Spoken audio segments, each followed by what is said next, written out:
I'm gonna reprove you guys and tell you that don't bring spoilers in. I mean, let the guy.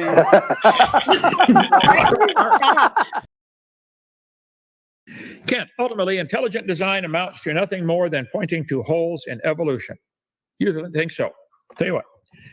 I believe this ink pen evolved. Nobody made this pen. It happened by chance.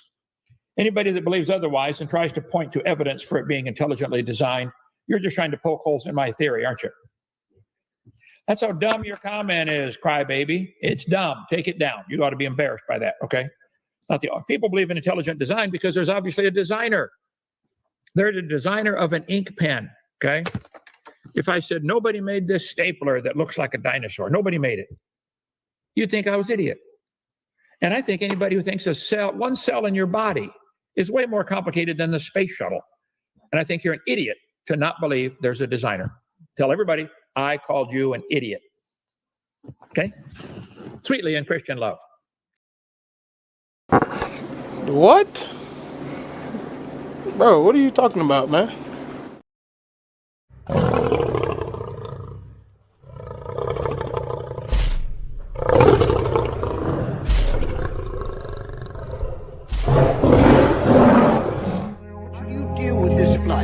When fears come in and flood your mind, when you think you're going down, when you think you're not going to make it, when you think you're going to fail God, or you've not measured up, when the enemy comes in and tells you that you're unworthy, you're unholy, you're no good, you'll never get it. What do you do when the enemy comes in like a flood? You see, the Lord raises up a standard. Let me show you what that standard is. Look at verse 1. The Lord reigneth. He is clothed with majesty. The Lord is clothed with strength, wherewith he hath girded himself. And he's put on his armor and set for battle. You have to have a clear vision that your Lord and Savior is standing by. His eyes on your flood, his eyes on you. You have to have a clear vision of what God has promised here. I've not ignored you. I see where you're at. I see what you're going through. Look at me. He says, I have girded myself. I put on my armor. I have my sword in hand. And then read what it says, verse 4. The Lord on high is mightier than the noise of many waters, yea, than the mighty waves of the sea. God says, get your eyes off the flood, get it on me. I've got my sword in hand. I am more powerful. I am mightier than all your floods. I'm bigger than all your fears. Get your eyes off your fears. He said, I've girded myself. That hit me. I could hardly sleep. I picture my Lord standing over me, sword in hand. He knows how far it can go and no farther. He'll come and slay the dragon in his time. He's saying, now you just stand still and see the salvation of the Lord. You just put your trust in me right now. Don't be afraid.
No sound.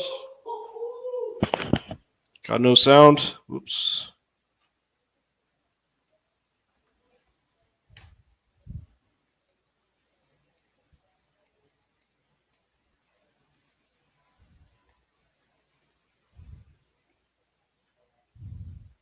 Child, either male or female, and that child has half of the genes from his or her mother and half of the genes from his or her father. That's simple. We're combinations of our parents. Siblings work out the same way, with the exception of identical twins. Even siblings aren't exact copies of each other. You know, brothers and sisters don't turn out to be exactly the same. Well, we talk about this in terms of microevolution. And, you know, I've heard Mr. Hovind say before that, you know, microevolution, I don't think he really has a problem with that, because after all, they're going to talk about changes within kinds of animals. Noah took on the ark 2 of each kind of animal. 2 dog kind, 2 cat kind, 2 ungulate kind, you know, those sorts of creatures. Well, they have to explain, if Noah took 2 of each kind on the ark, how then do we get the diversity of species that we see today? Why do we have so many different kinds of dogs? Why do we have Dobermans and Dachshunds? And I've got a Chow at home, right? Different kinds of dogs. Well, that's microevolution. It's what we consider to be a change within a species. In fact, one of the other things that I teach my students is that we can see human evolution sort of in process. Let me ask you another question. How many people in here were born or have all 32 of their human teeth? Anybody still have all 32 teeth, including all of your wisdom teeth? You younger folks probably don't have your wisdom teeth yet. You're only going to have 28 teeth, okay? As long as you have your adult teeth. Anybody in here had to have their wisdom teeth removed, taken out? Come on, raise your hands. Don't be shy. We can put our hands up. I had my wisdom teeth out. Why do humans have problems with third molars, wisdom teeth? Why do we have to have them removed? And what happens to you if you have problems with them and you don't have them taken out? What happens if they get impacted, infected, if they grow in crooked? You can get very sick from it. You can die from it. Well, you know, that seems like an imperfect design. We put a design flaw in the system. We're going to make an organism that has too many teeth for its mouth. In fact, it has so many teeth for its mouth that it's going to have problems with them. And if you don't have access to modern medicine, fortunately we do, we can go to the dentist, and the dentist can put braces on our teeth, or the dentist can pull some teeth. Right? I had to go to an oral surgeon. It was really nasty. I had to go in there and cut my jaw open and take out my teeth. And in fact, they severed my mandibular nerve while they did it, so I have a dead spot in my lower jaw from it. When we look at human evolution, and one of the things that I will encourage you to do tonight, I brought along some fossil casts of some of what I consider to be our human ancestors. Okay? And I'm going to lay them out on this table, and I encourage you all to come up and look at them. I'll ask that you be careful with them, because they're kind of expensive, and you know, I don't want them to get broken, but feel free to come up and look at them. In fact, I'll be pointing out some features tonight on some of these casts. When we look, for example, at a human ancestor 1 million years ago, we find that they had 32 teeth. They had tremendously large faces. One of the things that will probably come up tonight is the issue of transitional fossils. They'll say to me, Dr. Hartman, if evolution is true, then we should see change. We should see evolutionary change over time, represented in the fossils that we have. I can show it to you. I've got it on overheads. I brought in some of the skulls. How many of you people in here have actually seen a real human skull before? Skull of an early hominid, an early human. I've got some to show you tonight. If you haven't ever seen them, I encourage you to look at them. One of the things we realize is that earlier humans had smaller brains and larger faces. Larger faces had plenty of room in there for all 32 teeth. Over time, one of the changes that's occurred in humans is that our brains have gotten larger. In fact, they're tremendously large today. Human beings have the largest brain to body weight ratio of any animal on the planet. Not the largest brain. I mean, a blue whale has a much larger brain than humans do. But blue whales also have tremendously large bodies. They need a huge brain to control that huge body. We made room for that large brain, the expansion of our cranium, the upper part of our skull, through a reduction in the size of our face. Our faces have been getting smaller, and I'll lay out a series of fossils for you to look at. And you'll see some of the earliest ones that we have really large faces and really small brains. Dr. Hovind may tell you that, well, that's just a glorified chimpanzee, but I will point out to you the differences between humans and chimpanzees, and I even have an ape skull that you can look at so you can see for yourself and show you why I think that this fossil that I have is more human than it is ape. Well, over time, the faces have gotten smaller, the cranium have gotten larger, the brain has gotten larger. Well, our faces are getting smaller, that's crowding our teeth. In fact, within the last 100,000 years ago, we start to see humans, not just in the fossil record, but I also do quite a bit of archaeology. I'm one of the guys that goes out there and digs up the remains of dead people. And I've seen hundreds of them. And we see in the archaeological record that this is not a unique problem to modern humans. This is ever since we became modern humans. People have been having trouble with their teeth. And it's because of this. Ordinarily, we talk about people that have problems with their teeth being in trouble from an evolutionary perspective. And if you die, you're not successful. Well, we're pretty successful. There are currently, 6 billion people on the planet today? We're one of the most prolific species on the planet. One of the other things that I'll talk about briefly is where we fit in the animal world. Brought in a little chart. This is what we call a taxonomic system, how we categorize different things in the animal world. One of the things, by the way, that I will challenge Dr. Hovind to do tonight is to give me a definition of kind. I will ask him to do that, and I hope he will be able to provide you with a definition of kind. What constitutes a kind? Because I can talk about species. I am a Homo sapiens, genus species. Homo, genus, species, sapiens. Means wise human.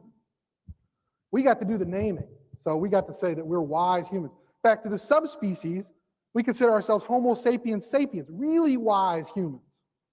Boy, we're at the top of the ladder, aren't we? By the way, I don't believe that we're at the top of the ladder. Okay? In the taxonomic system, we name things. We identify things based on where they fit. The kingdom, well, we're all animals, so we're the animal kingdom. Phylum, class, order, family, genus, species. Genus, Homo, species, sapiens. Did you all know, I'll give you another fact to dwell upon. I know my time is almost up here. That humans and chimpanzees share 98.2% of their genetic material. That's an interesting concept. There's more relatedness, more genetic relatedness between a human and a chimpanzee than there is between an African and an Indian elephant. And yet when we look at them, we have no difficulty saying those are both elephants. When we look at a human and a chimpanzee, we have no difficulty saying one is an animal and one is a human being. Genetically, they're not that different. In fact, there's a difference in matter of chromosomes. And let me tell you right now, chimpanzees have an extra set of chromosomes. So don't let anybody tell you that complexity is dependent on how many chromosomes you have. Because dogs and plants, some plants have hundreds of chromosomes. That doesn't make them more complex than human beings, just makes them different. Won't get into a lot of other similarities. We don't have a whole lot of time to dwell on that. One of the other things I want to bring up tonight is that there are an awful lot of Christians out there, out here in the world, who don't really have a problem with evolutionary theory. In fact, you didn't see anything in my theory that says there is no God. Don't let anybody tell you that because you are an evolutionist, because you believe in evolution, you must also be an atheist. That's not correct. The Catholic Church doesn't have a problem with evolution. The Lutheran Church doesn't have a problem with evolution. The Jewish Congress doesn't have a problem with evolution. Presbyterians, Methodists. I'm married to a Southern Baptist who is also an anthropologist. She is one of the most ardent believers in God and in Jesus Christ, and she doesn't have a problem with evolution. There does not have to be a conflict. Some of you are rolling your eyes. In fact, the guy at the timetable is rolling his eyes at me. Where does it say in my theory that there is no God? I don't see it anywhere. I'm not going to stand up here and tell you there is or isn't. I believe that someone's faith is a very personal thing. It's not my job to convince you that I'm necessarily right. In fact, if you walked in here completely disbelieving evolution, great. I have to stop now. I'll turn it over to Dr. Hovind. Well, it's an honor to be here tonight. My name is Kent Hovind. I taught high school science for 15 years. Now, for the last 10 years, I've been in evangelism, and I travel around and speak on the subject of creation, evolution, and dinosaurs. Even my website, drdino.com, shows our great love for dinosaurs around our ministry.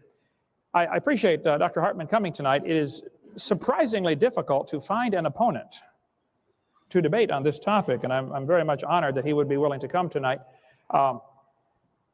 It appears to me, after speaking on this topic for 10 years, that the ones who believe in evolution generally want to stand in front of their freshman class where they have the academic and psychological advantage, and they don't want to take on somebody on a level playing field where they can answer their questions. So I'm going to share with you tonight the two different views, and I appreciate what he said, and I would have to agree with everything he gave in his two definitions of the two different theories, creation and evolution, with one minor exception that I would have to differ with him on.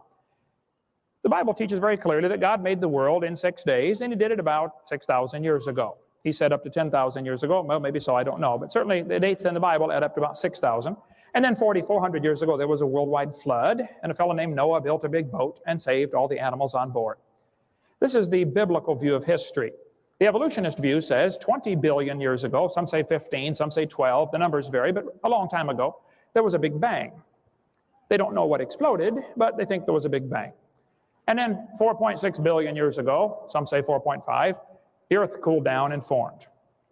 And this, as it cooled down, and it began to rain on the rocks for millions of years and turned them into soup, and the soup came alive about 3 to 4 billion years ago. This is basically the evolution theory. The Bible warned us to beware about science that is falsely so-called. I like science. Don't accuse me of being against science. The word science means knowledge, things that we know by observation or testing or demonstration.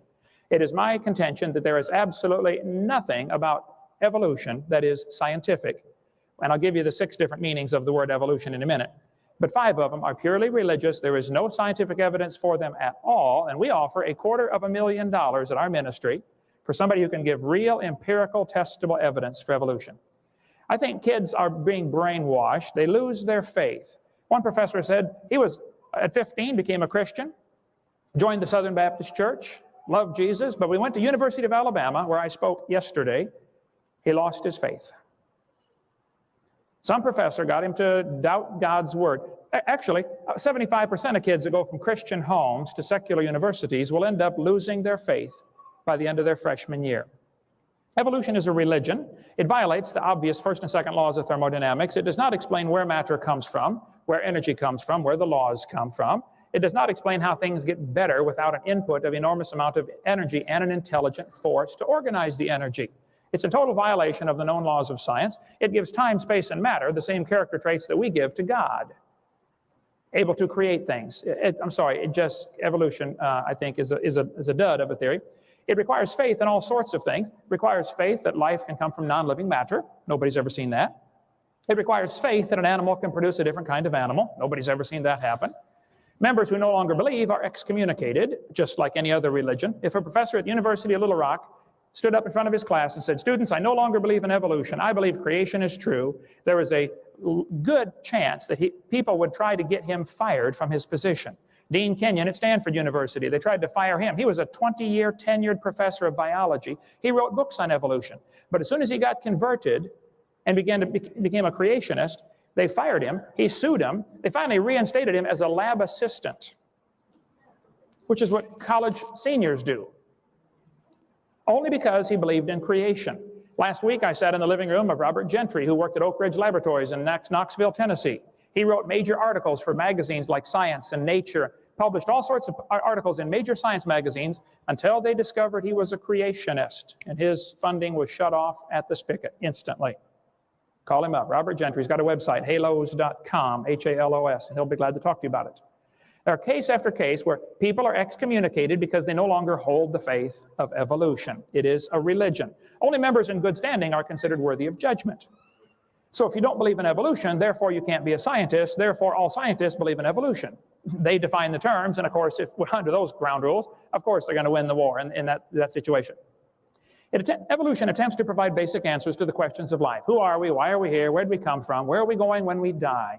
It is a religion. It deifies nature, Gaia hypothesis, and evolution. Those words are always capitalized, capital E. It's a religion. Majority opinion is somehow considered proof that it happened. I hear this all the time when I do debates. It's like, well, everybody believes in evolution. Oh, well, first place, not everybody believes it. Second place, even if everybody did, that's not proof that it happened. And these professors, I appreciate Dr. Hartman coming tonight, but I'll tell you, the vast majority, you told me you asked quite a few to come tonight and they wouldn't do it.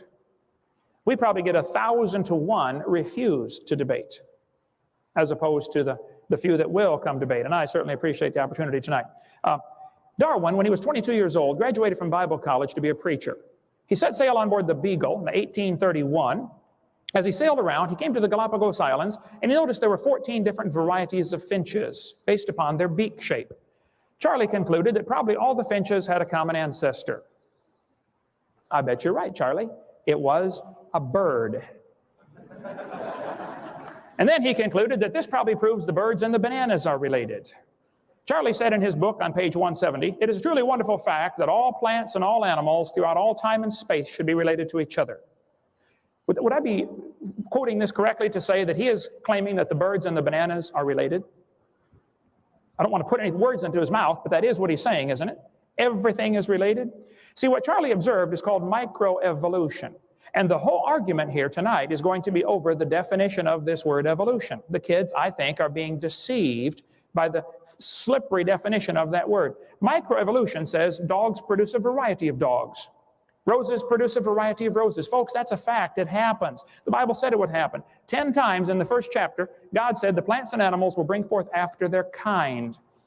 And I think because of the Genesis definition here, if it's able to reproduce, it's the same kind. But you asked for a definition of kind, I gave you one. I think if it's able to reproduce, a dog and a wolf are capable of reproducing. They're the same kind of animal. Now, they're classified as different species, but they are the same kind of animal. This word evolution has lots of different meanings. There's cosmic evolution, that's the Big Bang. Some people say, that's not what's in the books. Oh, I taught science 15 years. Trust me, it's in there, folks. The textbook says 18 to 20 billion years ago, there was a Big Bang. This is a vital part of their theory to explain where matter comes from. And then you'd have to have chemical evolution. If the Big Bang produced hydrogen and helium, how do we get the other 90 elements? We see carbon decay, potassium decays to argon, uranium decays to lead. All the evidence we see is for things decaying without an enormous amount of input of energy. In stars, under intense pressure and heat, maybe higher elements can be created for a few moments. But where did the energy come from? There'd have to be a long period of chemical evolution. Then you'd have to have stellar and planetary evolution. The stars would have to evolve. Nobody's ever seen one star form. We've seen lots of them blow up, but nobody's ever seen one form. So the evidence is against this stage of evolution. Then we'd have organic evolution. That's the origin of life. Nobody's ever seen non-living material come alive. This is not part of science. It's part of what they believe in. It's a religious worldview. Textbooks teach 4.6 billion years ago, the earth cooled down. Millions of years of rains created great oceans. This is what the books say. I'm not making this up. I collect the books. I have hundreds of them. Millions of years of rains created great oceans. This one says, swirling in the waters of the oceans is a bubbling broth of complex chemicals. Progress from a complex chemical soup to a living organism is very slow. Well, I guess it is. Totally stopped. Doesn't happen at all. That's how slow it is. This one says, the first self-replicating systems must have emerged in this organic soup. This is a college textbook. So basically, the evolutionists believe that the humans, the birds, the crocodiles, all had a common ancestor. Now, they're welcome to believe that. Honestly, I don't care what they believe. But I'm sick and tired of them using my tax dollars to spread this kind of propaganda in our school system when it's not science.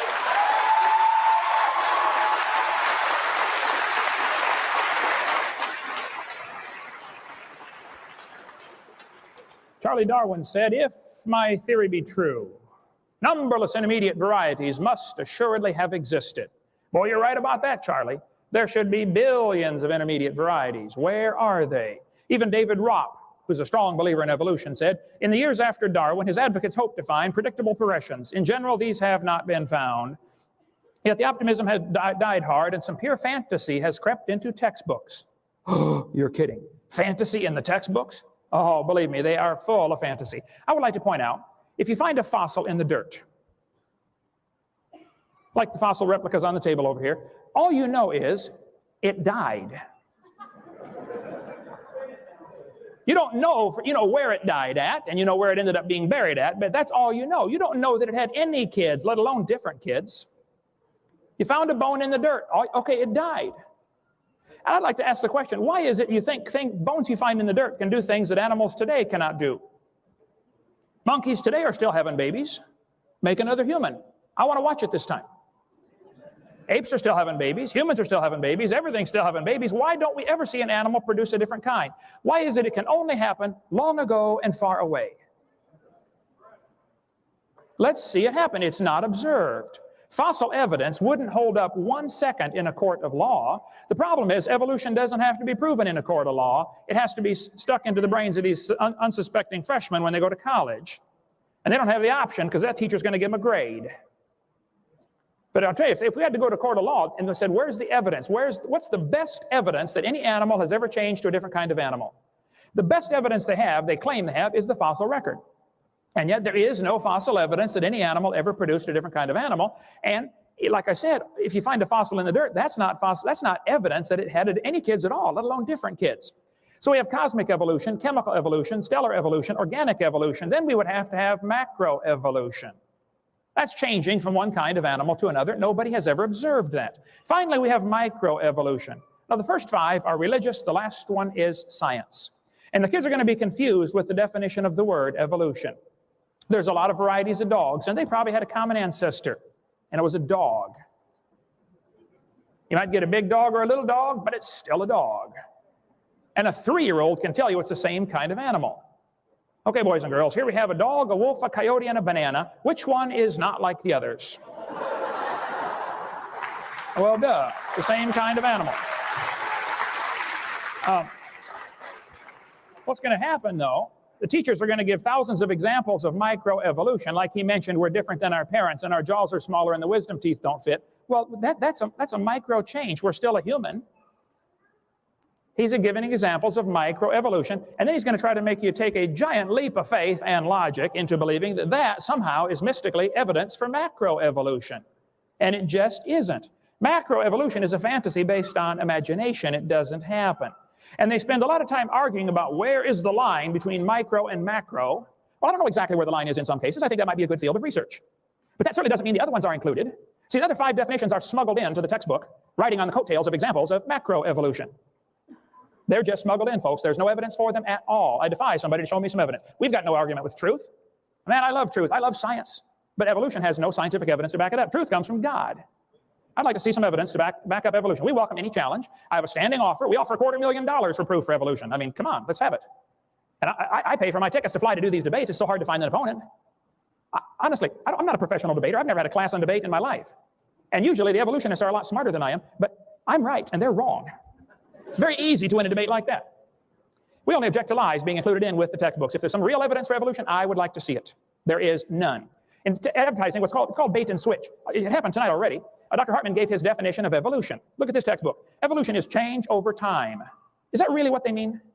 In other words, there is no doubt living things have changed over time. Well, I agree with that definition. This textbook says evolution can be defined as a change in species over time. Okay, if that's really what you mean, I agree. Evolution happens. But that is not really what they mean.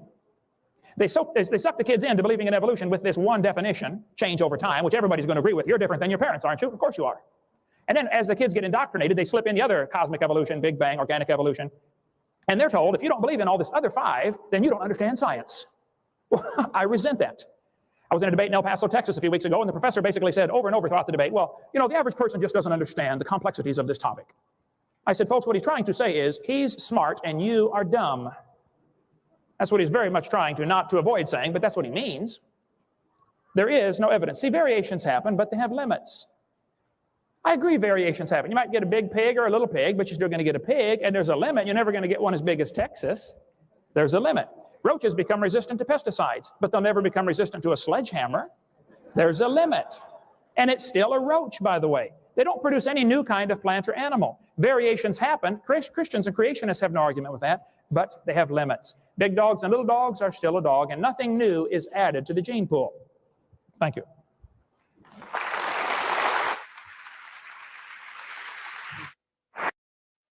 Form where he can go through slides, you know, zip, zip, zip, zip, zip, here you go, I'm right. And everybody goes, yes, we're all good Christians, we accept that.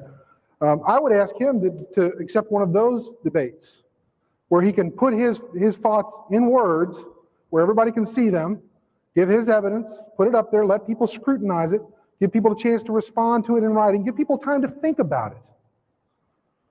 That's what I would like to see. I came here tonight not because I think you all are dumb. I don't. If I did that, I wouldn't be here. I don't think my students are dumb. I'm not trying to indoctrinate my freshman class. May surprise a lot of you to know that, you know, I carry one of these around with me a lot. Bible. I tell my students to read the Bible, especially if you're going to go talk about evolution and you're going to talk about creationism. You need to know what's in here, folks. The same way I would tell you that if you read nothing but the Bible, you're being misled too. You need to read what's in the science textbooks, not just listen to what one man comes here and tells you. Read what it says in the science books. One thing I will take issue with, when you put up a quote from somebody and you see those little dots in them like you saw in the Darwin quote, there's something missing there. That means you're paraphrasing. You're quoting something, but you're only quoting the parts of something you want somebody to see, and you're leaving out the parts that you don't think somebody should see. That's a little misleading. If you're going to put a quote up by somebody, if you're going to quote somebody, quote the whole thing. Read the whole thing. I understand time constraints, but you know, I'm not up here quoting anybody. I'm not up here telling you what somebody else says. I'm up here telling you what I have to say. Okay? Let's see what else. I wrote quite a few notes. Interesting that when I said that creationists believe the earth is 10,000 years old, Mr. Hovind said 6,000 is what it says in the Bible. Somebody correct.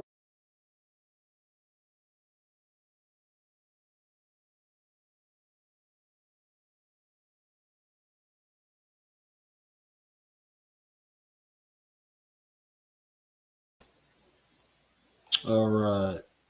Just a quick view here. 1 second. Here we go. In the beginning, God created the heavens and the earth. Earth was created with the heavens. Then God said, "Let there be lights." And God saw that the light was good. And who do we equate good with? Jesus Christ. So, with that being said here, let me see. Let's get to man. Then God said, "Let us make man in our image, according to our likeness. Let them have dominion over the fish of the sea, over the birds of the air, over the cattle, over all earth, and every creeping thing that creeps on the earth." So God created man in his own image. In the image of God, he created him, male and female, and he created them. Then God blessed them, and God said to them, "Be fruitful and multiply."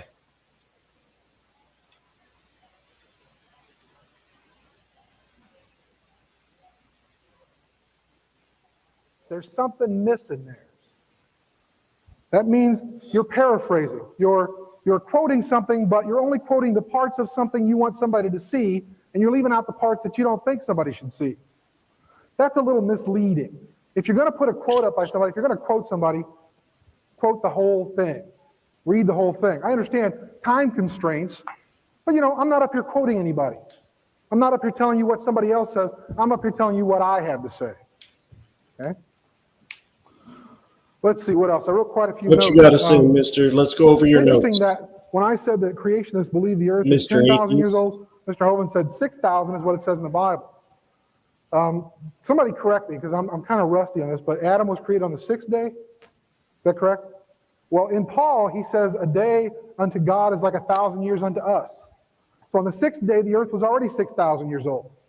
If you add 6,000 years to that, which is the time since Adam, that makes the earth at least 12,000 years old, not 6,000 years old. Yeah, I know, I'm nitpicking, I'm splitting hairs, but you're going to stand there and tell somebody the earth is 6,000 years old and here's my evidence, and it's scientific evidence, or whatever kind of evidence you're going to provide, I have to be able to go and refute it. That's what science is all about. If I put up something here that you don't agree with, feel free to go after it, attack it viciously. Evolution is not a religion, it's a theory. It's no worse than the theory of gravity. I've got a set of keys here. Anybody want to take a $250,000 bet? Religion. And if I let go of these keys, they will not hit the floor. Belief or put your faith in the theory of gravity. Not faith, but trust in the theory of gravity. Trust in it. Einstein was right about it. Lots of other scientists have been right about it. If you reject evolutionary theory, you're not just rejecting what he would consider somebody's religion. You have to throw out geology, physics, chemistry, archaeology, anthropology, biology, all of those ologies, all of the sciences, all of the things, by the way, we benefit from. Modern medicine is based on biology, it's based on evolutionary theory. Our ability to treat viruses is based on our ability to cope with their evolution. One of the reasons why the HIV virus is so difficult to treat is because it mutates so rapidly. It changes.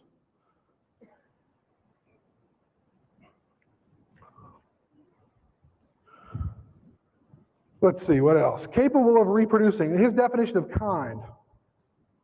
Two organisms able to reproduce.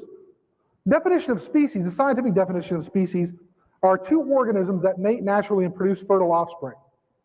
Kind of left out the fertile part. Right? You could take a horse, and what are you going to get? Somebody tell me. Horse kind. Take a donkey and a donkey, and what are you going to get? Donkey. Take a horse and a donkey, and what do you get? Mule. Take a mule and a mule, and what do you get? Nothing. What happened?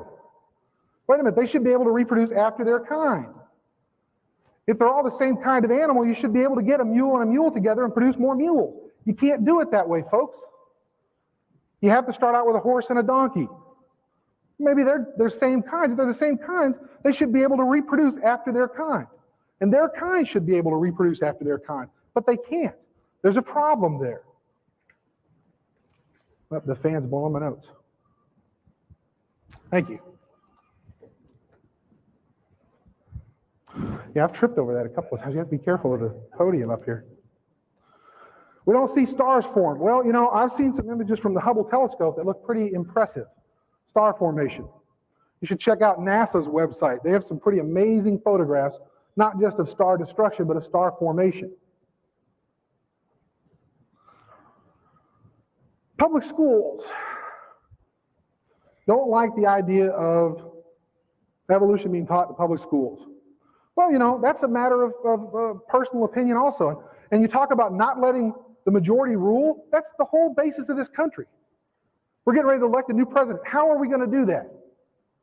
One small minority says, I'm right, and you're wrong, therefore I get to pick the president. Is that how we do it? Majority of scientists don't just sit around and say, oh, we all agree on this, so you all are wrong and we're right and we win. It doesn't work that way. Carl Sagan once said, we're for science because it's been tested repeatedly and it works. If we found an alternative, we're not out there trying to trick you. I'm not an agent of Satan. Somebody might argue otherwise, right? Trying to trick you into believing there's no God or something like that. I'm trying to show you how the natural world works, at least how we understand it to operate. At the University of Arkansas at Little Rock, we don't just teach evolution. We do teach it. We teach it in biology classes. I teach it in anthropology classes. We also have a religious studies program.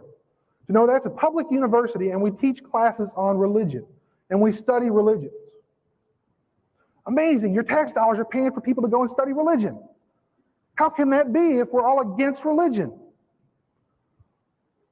It can't be. I don't have a problem with elementary schools offering classes in religious studies. But it should be more than one religion that is studied. Should be more than just the Christian religion or one particular aspect.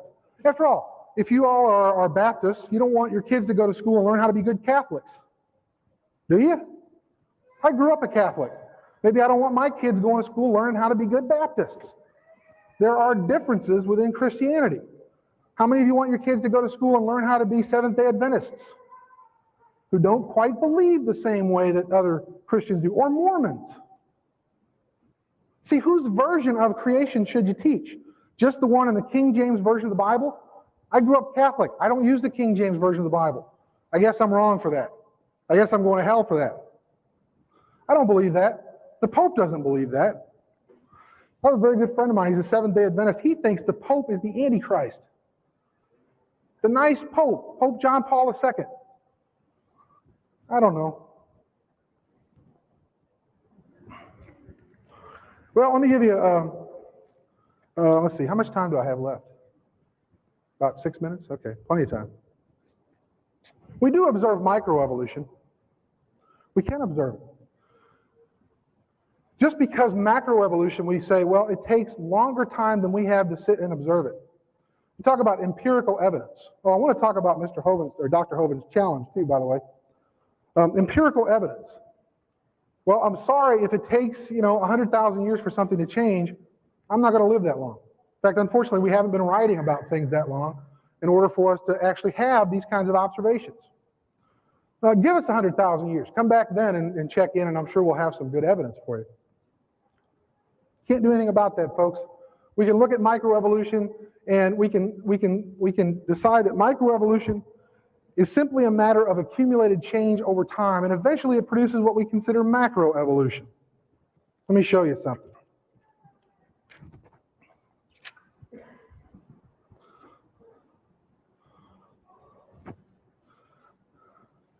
How do you suppose it got to be, if horses and donkeys are the same kind of animal, that something got screwed up with their genes so that they can no longer produce after their own kind?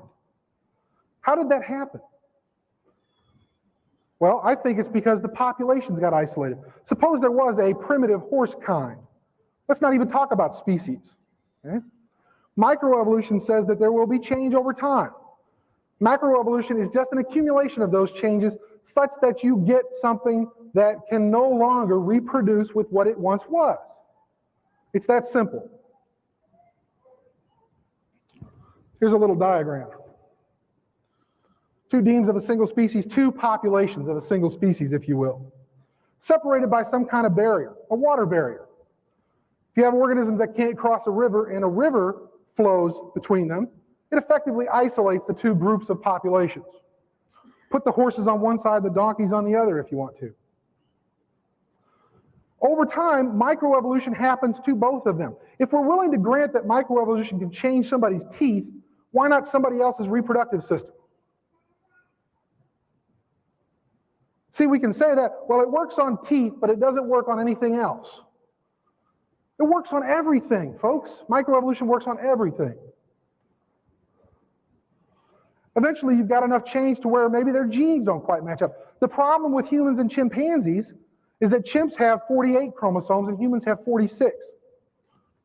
If you did try to get a human and a chimpanzee to mate, God forbid, right?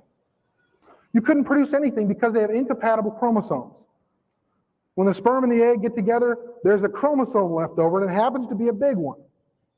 It's an insurmountable challenge. It won't happen. Can't even do it in the laboratory. Not that we should try. Hopefully nobody's trying that. Okay? Two separate populations, separate for long enough, different microevolutionary changes. All of a sudden, you get them back together, right? Somebody gets a farm and gets a horse and a donkey, puts them back together, and they can't produce after their own kind anymore because there's been a real genetic change, a microevolutionary change that's accumulated over time such that now it's a macroevolutionary change. Horses and donkeys and mules are different species, and I would argue they're also different kinds of animals. Let me finish up with a challenge. I saw this, hey, I'm like the rest of you, my mouth watered, $250,000. Where's the criteria? Where does it say what kind of evidence I will accept? Well, one man tried to accept the challenge. I'll ask Mr. Hovind if he's familiar with Kevin Henke and Dr. Berend Vladeringerbrook, who's from a Scandinavian country. Pardon me for butchering his name. One of them said that the only evidence he was told would be accepted was for him to actually create a new universe. Well, that would prove both theories, wouldn't it? Because Kevin would be the creator. He created a whole new universe. I can't do that. Nobody could do that. What other kinds of evidence? So I'll ask Mr. Hovind to present, what criteria he would accept for real scientific evidence, real empirical evidence of evolution. Give me a suite of things to choose from. Don't just give me one thing.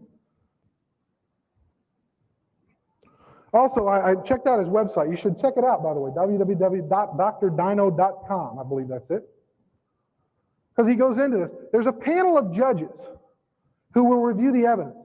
But see, they're real busy men, and they don't have time to answer facetious or silly questions, so he's not going to tell you who they are. Well, if I have to take my time out of my life, however long it takes me, to get my evidence together and present it, I'd like to know who's going to review it. When I submit an article for publication in a scientific journal, I get a list of reviewers. I know who's reviewing my work. Sometimes I'll get comments back from them. I know ahead of time. Now, I trust that Dr. Hovind here is an honorable man and wouldn't stack the deck against me.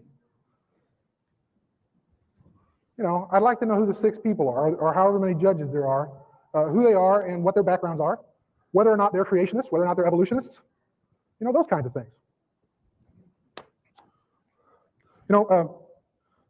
I was being facetious, but I really will make that bet with anybody. It's the same kind of bet. I'll hold up my keys and I'll let go. If they don't hit the floor, you win my next year's paycheck. Not quite $250,000, unfortunately, but not an insignificant amount of money. If you're going to reject the theory of evolution, why not reject all scientific theories? They all must just be based on religion. After all, we can't see gravity, can we? It's about time for me to stop, so I'll go ahead and stop there. Thank you. All right, this will be the rebuttal session, and then we'll go into the question-answer session, so it'll be exciting. He mentioned that my quotes have the ... in there. That is very common. I mean, if you quoted the entire quote, it'd be horrendously long, and I challenge you to show me where any of my quotes in my seminar, and I use thousands of them, show me where they're not giving the true meaning of what the author said. You leave out extraneous words. That's common practice in anybody who's quoting from that would be ridiculous to say this is evidence. It seemed to be implying that I'm trying to misquote them, and evolutionists often accuse creationists of misquoting. Everything's documented right on the bottom of the screen. Look it up. Show me where I'm wrong, where I'm not giving the true meaning. You mentioned about email debate, people wanting to debate me on email. I type about 12 words a minute with 18 mistakes. I get over 400 emails a day. I don't have time to get involved in a long email debate. I was home for 12 hours this week. I got in at 3 last night. I speak 700 times a year. I tell all the evolution, what they want to do is they want to eat up all of my time so I can't get out and speak to folks that really want to hear. They don't want to hear anyway. As far as not giving out the names of the judges, some anonymous coward named Boudica emailed me, and I said I shouldn't have answered him the first time because I always ignore anonymous mail. But this was anonymous, and so I emailed back and said, if you'll tell me your name, I'll be glad to answer all of your questions. He had 300 questions. He said, no, I refuse to give you my name. I said, well, then I'm sorry, I won't answer your questions. I've got nothing to hide. You've got my name, address, and phone number, and I'll give you a map to my house if you want. I have nothing to hide. See, men love darkness rather than light because their deeds are evil. Well, Boudica sent in what he said was evidence for evolution. It was ridiculous, but I sent it to the judges. I told him I'm going to send it to these guys. Boudica right away wrote nasty, vile, filthy letters full of profanity to these judges. And I said, fellas, hey, I'm sorry. I won't let this happen again. If somebody sends in some real evidence, well, here's what happens. I get probably 5 or 6 emails a week from someone saying what Dr. Hartman said a few minutes ago. Well, if I knew who the judges were, what they're trying to say is, I don't really want to give you my evidence because I don't have any, but boy, I'm going to pick on you for your offer. They strain at gnats in the offer of $250,000 rather than just send the evidence. I would like you tonight, Dr. Hartman, to give the audience here the best evidence you have for evolution, for macroevolution, the best evidence you've got. Let's not waste time with all the little stuff. Please give us the best. I have over 500,000 videos out there in circulation that we've produced, plus who knows how many copies of those that have gone around. My words are easy to examine. I don't have time to type everything out, though we are putting, as of today or tomorrow, my entire seminar will be on my website. You can click a button and watch the videos. So. Oh, I see why some certain agents have channels dedicated to attacking Hovind because he makes him look stupid. So, only thing they can do is attack him with nonsense. I see why. They should They should attack themselves because they make themselves look stupid. Amen. Amen. But I was wondering, why would you dedicate like your whole life almost to a whole channel to attacking this man? Because he makes you look stupid. You know, the simple premise that you think you kiss a frog and it turns into a prince. And that's just like amazing that they believe this stuff. Or if you give it more time, this is what happens. And he puts it so simple and makes them look so stupid that they feel they have to attack him. I get it. I get it now. Just hit me, you know. I'm just challenging any atheist that may be watching one from whatever channel. I don't care, whatever channel you come from. Find me. I'll play it right away if you post me a link that Kent Hovind lost. I challenge you. Give me your best shot, and I'll play it. We might have to evolve a larger memory span before they can come up with one. Amen. We'll give them some time. Give them a couple million years. It'll be good. Yeah. Eventually, something. Maybe they'll get the Neuralink, and their conscience will be transferred, and then it's going to say Arrow 404 file not found. Amen. Amen. Well, let's see them destroy some more of this nonsense they believe. Sure. Do you want the link? You want to control the video? Oh, are you going to cut out? No, just in case. Yeah. Send it in the. Well, I would want it with the timestamp when it's if you decide to leave. I'll play it to the end. How long is it? Like 2 hours, 3 hours? Yeah, and you don't even have to be at your computer. Yeah. Just send it to me now. I could finish it. It's right there, and we're at 4609. Oh, okay. You sent me the thing now already? It's in private. Okay. Oh yeah, I see it. But I'm just gonna play it, and I'm gonna step away. Okay, go ahead. And listen to the audio, free of charge, and then you can challenge anything I'm saying. And if you think I'm misquoting somebody, please let me know. I'm certainly not perfect, and I've made lots of changes through the years. He mentioned evolution as a theory like gravity. Now, that is absolutely ridiculous comparison. Gravity has evidence. We can observe it happening. We don't observe anything about what he said about evolution. To compare evolution with gravity is silly. Sure, we can watch things happen. We can watch gravity. There's testable evidence. Where is the testable evidence for macroevolution?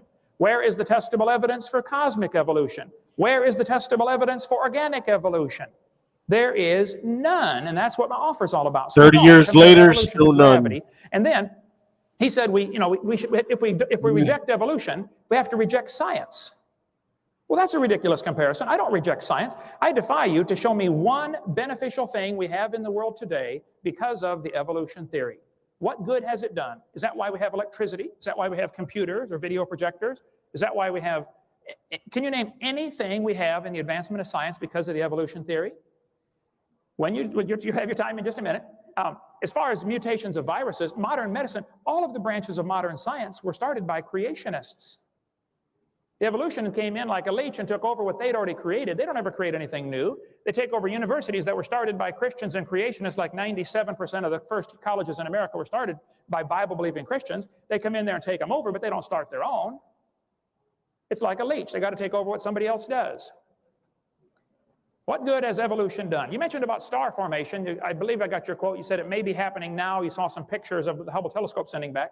This is typical. Pretty cool. I like that. They say, well, evolution, we have evidence coming in right now, or they're studying this in the laboratory. Yeah, we should take the lion off. Why is it always, well, we're looking at it right now? Well, that's not evidence yet. Either that or put it somewhere else, like in a bottom corner or something smaller. The formation of any stars. That's real cool. I like it. They're seeing a bright spot in Crab Nebula, saying, wow, it might be a star forming. Well, it might be the dust is clearing, and you're seeing a star that was behind it all along. We don't know yet. Let's see some evidence that stood the test of time. He's mentioned about majority rule. Well, 91% of the population of America believes God created the world. 47% of them believe he did it in the last 10,000 years. If we're really going to have majority rule, then let's throw evolution out, since so few people believe it anyway.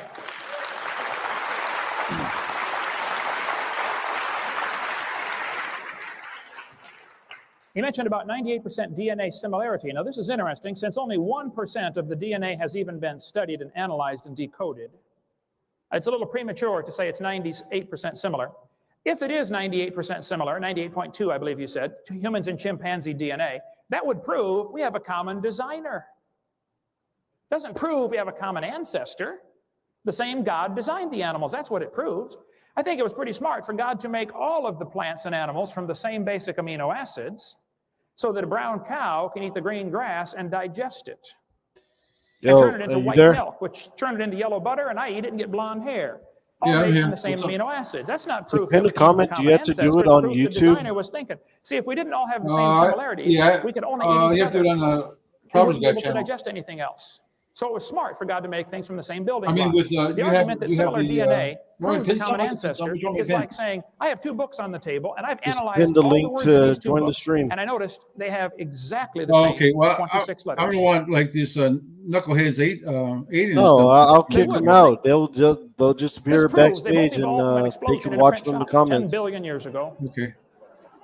I mean, come on, that's I ridiculous. don't talk to people over This talking and proves act like somebody's using children. the same when you're 26 trying to letters talk. with No, intelligent man, design you, behind well, it to we create just words and eat paragraphs and adults and tell sentences. them get An on, intelligent go designer took the 20 amino acids and put them in to make go protein suck on a strands, bottle which or makes the something. cells, which makes our complex Amen. bodies that Patience, were all bye, come from baby. the same Well, designer. Cry baby. And it wouldn't hold up 2 seconds in a court of law to Amen. say I'll go similar finish. DNA proves evolution. Any freshman law student would say, no, this could just as easily prove a common creator. And the kids ought to be taught both. You mentioned Catholics and Lutherans believe in evolution. Well, those are the ones that haven't been to my seminar. If they would come, we would straighten them out. Thinking about playing a different one. There's some better ones. I wonder. Let's see if we can find.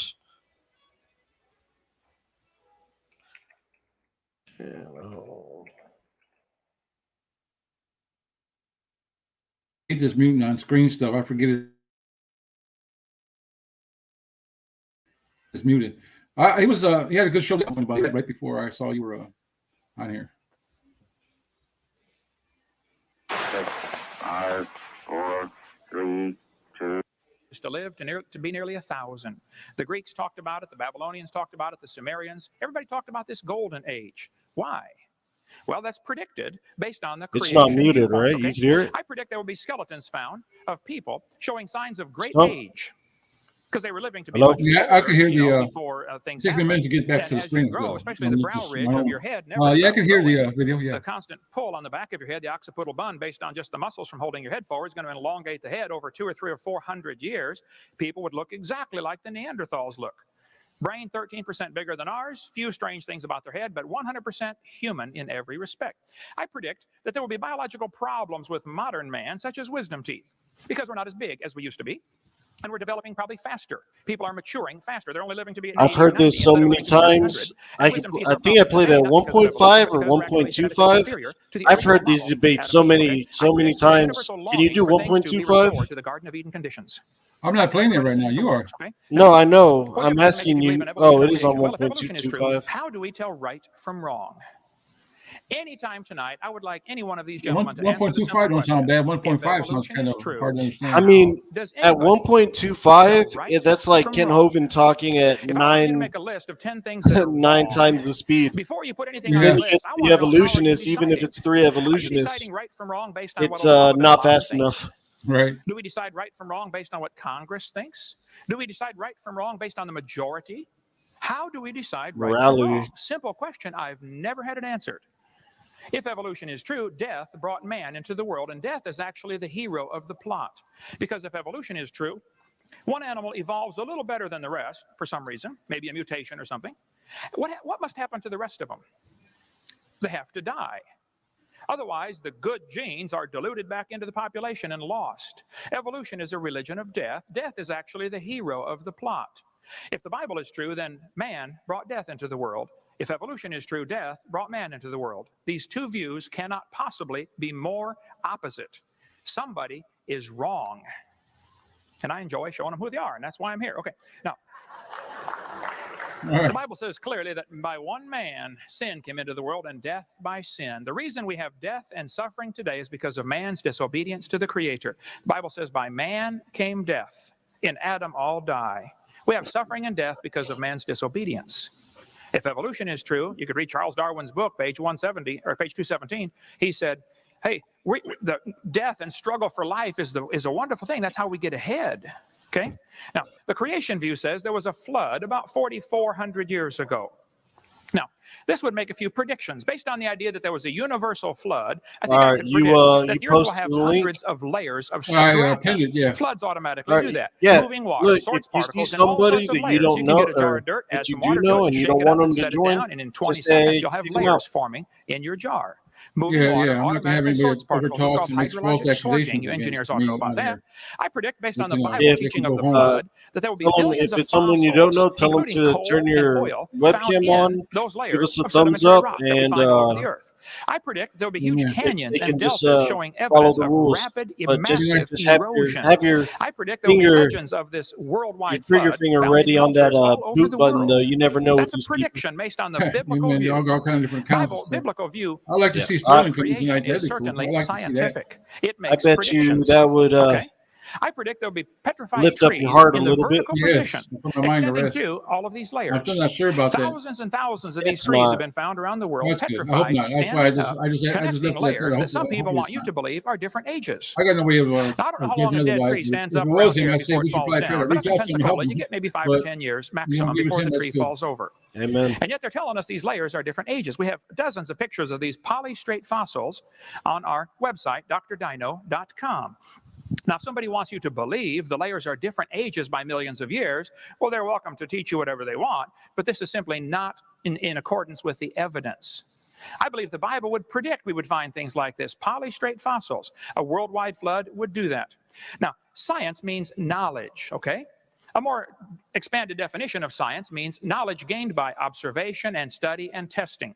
My contention is there is absolutely nothing scientific about the evolution theory if we define what we mean by evolution carefully, which I want to do in my last few minutes here. I like science. I taught high school science for 15 years. I love the study of science. I am not against science, but I'm against using lies to support a theory. And I'm certainly against telling people that science can go farther than it really can, okay? Now, Texas has a law that requires textbooks to be accurate. So does Florida. Florida Statute 1006 says there must be accuracy of instructional materials. Textbooks ought to be accurate. Wisconsin says textbooks ought to be accurate. Alabama says textbooks shall be adequate and current. California says textbooks shall be factually accurate. Minnesota says a teacher shall not deliberately suppress or distort subject matter. These are all wonderful laws, but not one of those states enforces them. The textbook says we have evidence of evolution. Okay, what kind of evidence do they give? This guy says evolution is fact, not theory. Birds arose from non-birds and humans from non-humans. No person who pretends to any understanding of the natural world can deny these facts. Well, it's okay to make a statement like that, but that's just a mantra. That doesn't make it true because he states it. Even if he states it loudly and forcefully, it doesn't make it true, okay? The word evolution has 6 different meanings. First of all, there would have to be cosmic evolution. That would be the origin of time, space, matter. They try to answer that with the Big Bang Theory, with which there are numerous problems. We cover that on our videotape number 1. The second meaning or level or stage of the evolution theory would have to be chemical evolution. If the Big Bang produced hydrogen, well then how did we get all these other elements? They want me to believe that uranium evolved from hydrogen? They'll say, oh yeah, you get fusion in stars. Well, first place, you can't fuse past iron, number 1. And secondly, if you want the stars to produce the elements, you have a chicken and an egg problem here. Which came first, the elements to make the stars or the stars to make the elements? You have a real problem here, but they never talk about chemical evolution. I'd like to hear that answer tonight. Thirdly, we'd have to have stellar evolution. The stars would have to evolve. Nobody's ever proven the formation of any one star. We see a few spots getting brighter, and they're assuming a star is forming. No, it could be the dust is clearing. It could be a supernova taking place. There's all kinds of explanations. Nobody's ever proven a star can form. And yet it's known now that there are about 11 trillion stars per person on this planet. Each of you could own 11 trillion of them. How did the stars evolve? Fourthly, we have to have organic evolution, the origin of life. How did life get started? Fifthly is macroevolution, where an animal changes to a different kind of animal. Nobody's ever seen any of these first 5. Lastly is what's called microevolution. I object to the term, but they use it, so I'll use it. Microevolution tells us there are varieties within the same kind. Big dogs, little dogs. Okay. This one happens. The first 5 are purely religious. And if you want to believe in those first 5, you enjoy yourself, but don't call it science. And don't make me pay to teach that to the next generation of kids as part of science, because it's not. It's nothing but a religion. They teach 20 billion years ago, Big Bang, and that's what the evolution theory is based on. You have to have an origin point. 18 or 20 billion years ago, there was a Big Bang. I think the evolution theory, as is currently taught in our textbooks, is totally unscientific. There's not a shred of evidence to back it up, and I simply resent paying for it. So my position is that the evolution theory, which teaches clearly 20 billion years ago Big Bang, then it says millions of years of torrential rains created the oceans as the Earth cooled down, cooled down into a rocky crust, and then oceans formed over millions of years. This textbook says, swirling in the waters of the oceans is a bubbling broth of complex chemicals. Progress from a complex chemical soup to a living organism is very slow. Sure is. It don't even happen. That's how slow it is. This guy said the first self-replicating systems must have emerged in this organic soup. So according to the evolution theory, 20 billion years ago, Big Bang, 4.6 billion years ago, the Earth cooled down. It rained on the rocks for millions of years and turned them into soup, and the soup came alive 3 billion years ago. So great-great-great-great-great-great-grandpa was soup. Okay? Now, it's true there's a lot of dogs in the world, but they didn't come from a rock 3.4 billion years ago, whatever you want to say.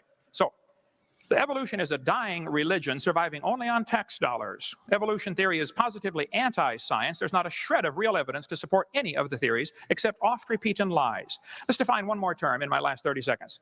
Stupid. Lacking normal intelligence. Foolish. Silly. A stupid idea. Dull and boring. Evolution is not even a good theory. I think it is stupid. Thank you.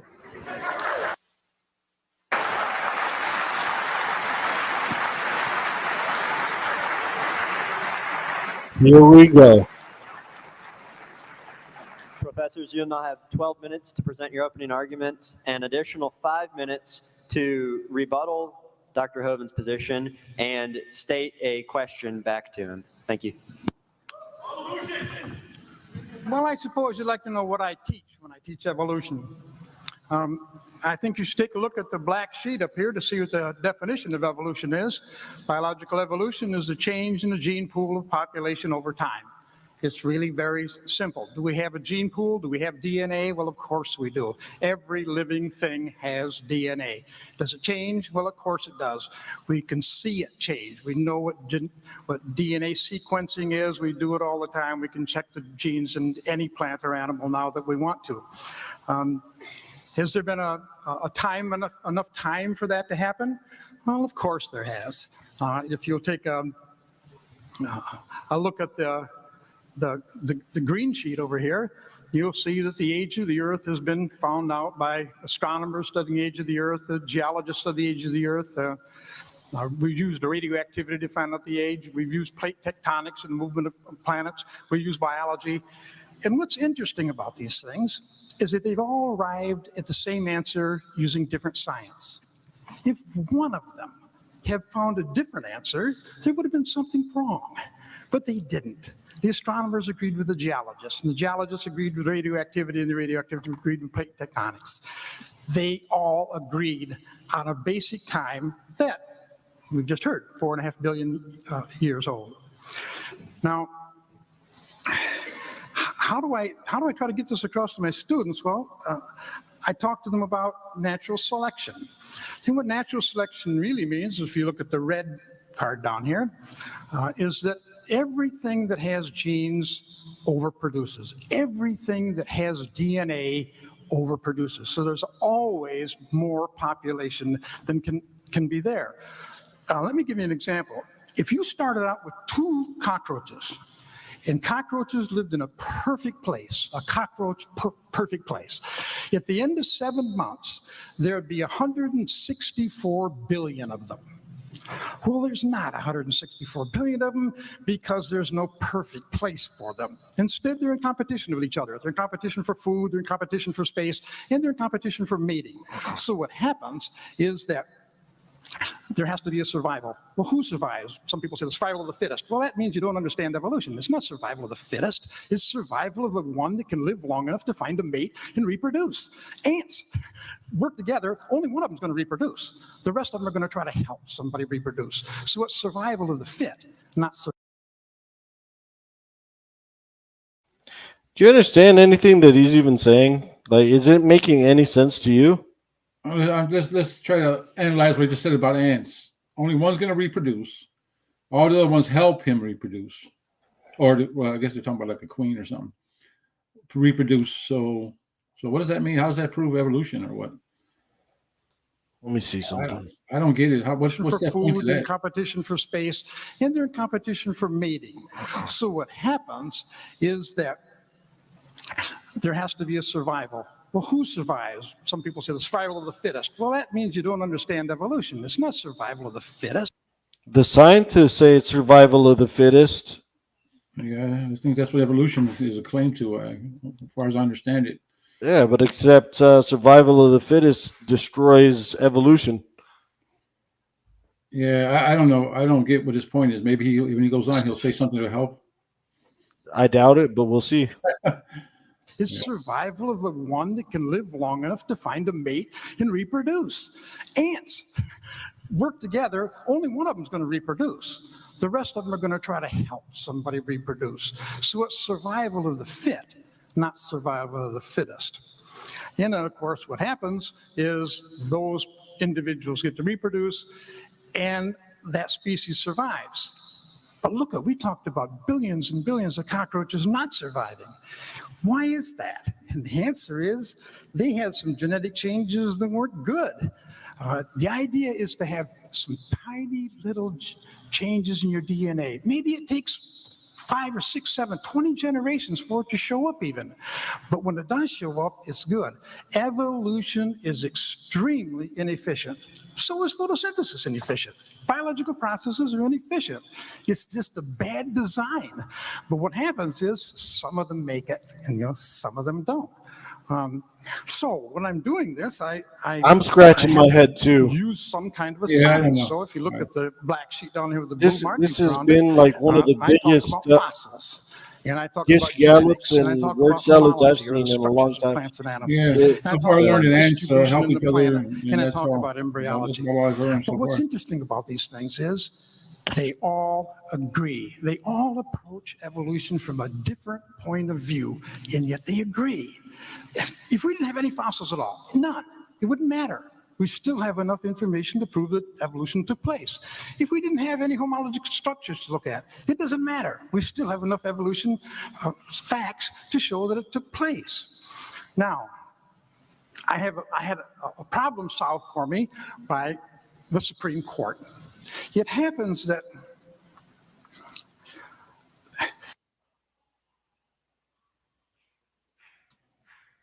When you think about it, said is one of the most insanely idiotic things I have ever heard. At no point in your rambling, incoherent response were you even close to anything that could be considered a rational thought. Everyone in this room is now dumber for having listened to it. I award you no points, and may God have mercy on your soul. where's that from? that there have been 9 cases brought by creationists to the federal court, Maybe Jesus. Against evolution. They were competing against each other in the Supreme Court. The first one of those cases that really was important took place in 1968. But in 1982, the Supreme Court case of McClellan versus the Kansas Board of Education ruled in a decision that gave a detailed definition of the term science. The court declared that creation science is not, in fact, a science. What that meant is that people were teaching high school. I'm sorry, just like. Who's made that claim that creation is a science? I mean, what? Bro, what are you talking about, man? who has made that claim? I don't know. Maybe somebody does, but I don't say that Gave a creation is a detailed science. definition of the term science. The court declared that creation science is not, in fact, a science. What that meant is that people were teaching high school, like me at that time. That meant I couldn't teach creation. It was a religion. You know, I could teach evolution because it fit the definition of science. Now, that court case was Where did this challenged by 2 background people. come from? One of them challenged it I on don't the know. I'm basis not touching anything. that We don't he even had have that. the right to teach Oh, because of I hope it freedom of ain't something speech. He could do what risque. he wanted in his class. Don't reveal it. Well, he Oh. lost that case. And he lost it very simply because he was trying to teach creation in a public school that doesn't allow religion to be taught in a public school. He lost. He should have known better to bring the case. And then another guy challenged it. He challenged it on the idea that, well, I'll make my own curriculum. I'll show those guys. Well, of course, what happened is the school board said, hey, fella, you don't make the curriculum in this place, we make it. And he lost the case too. Now, I hope that makes you understand why the creationists want to get to the 7th grade. They want to get to the 7th grade because that's the only place you can talk to school boards who don't know anything about evolution. Let me explain this to you. When I'm going to use a textbook, what do I use? I use one like this one.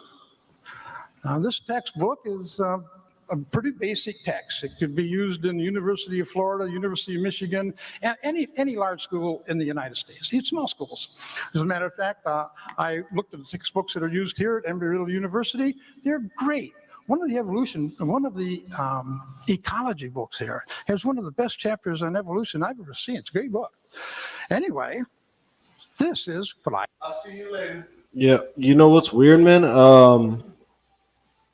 It's like even this evolution debate is almost dumb on their end, but they've only gotten worse, and I don't know how things get better with evolution, but something's just not math in here.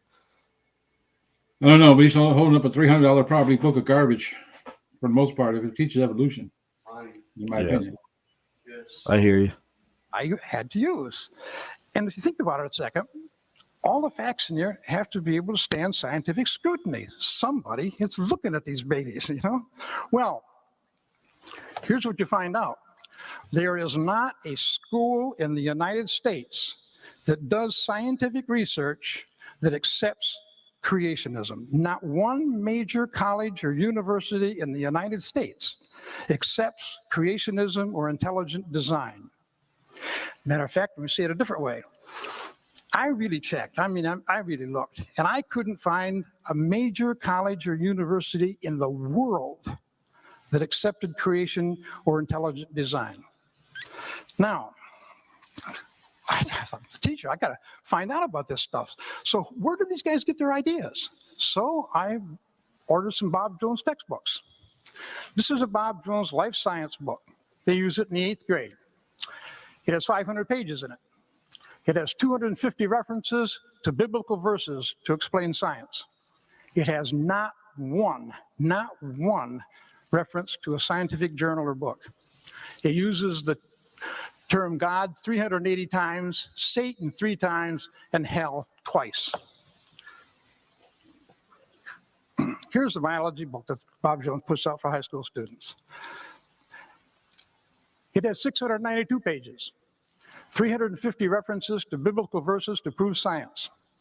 Not one reference to any scientific journal or scientific book. It mentions God 600 times and Satan 40 times. This book is put right here in Florida. You know it's a creation book because it says so. Biology, God's living creation. It's a creation book. This company claims that they are the largest textbook publishers for creationist schools in the United States. Now remember, we're talking creationist schools. These things would never be allowed in a public school because they're religious. This book has 650 pages in it, 150 references to the Bible. No science references at all to any book, any article, anything. It mentions God 425 times. Well, I'd like to ask a question. When I come before a group like this, and I want to show you that I've tried to keep up with things. I read the Scientific American, and I trust the Scientific American. I get a book that's specially put out for teachers called the National Center for Science Education. It has a lot in about evolution and creation. I trust that book. I go to the bookstore and get Discovery. I trust that too. And I trust the National Geographic. They've been at it 100 years. They know how old the Earth is. So I'm looking out at this audience. You look like a really great group. Lots of college students and lots of creationists in here. I'd like to know where I stand before I go any further. How many of you folks would like to see Embry-Riddle University be the first university in the world to accept creation and intelligent design in their science department. Can I show of hands? Thank you very much. That's exactly what I expected. You know? Okay. Now, I want to. I'm often asked, well, how do you handle the stuff with the students as far as the evidence is collected? Well, let me just give you a list of things here that are the pieces of equipment that scientists use to study evolution. Computers, ultrasound, core boring, sonar, lasers, deep sea vessels, chromatography, electron microscopes, DNA sequencing, ultraviolet light, radioactive dating, television, electrophoresis, x-rays, robotics, spectroscopes, photography, and Geiger counters. Those pieces of equipment are used in chemistry, physics, geology, and evolution. We get the same results they do. There are people in here that I imagine would not want a crime to be solved because you wouldn't believe the evidence that was collected by using these methods. These are the methods that evolution uses. Try using your brain. That'd be good.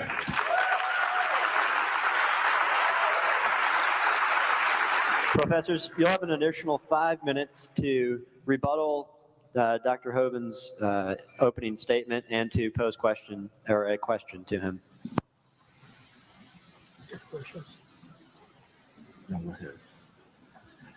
I am curious about your presentation, which was, I am impressed. The only one I've heard speak that quickly was a Texas auctioneer, but I tried really hard to concentrate and get it all.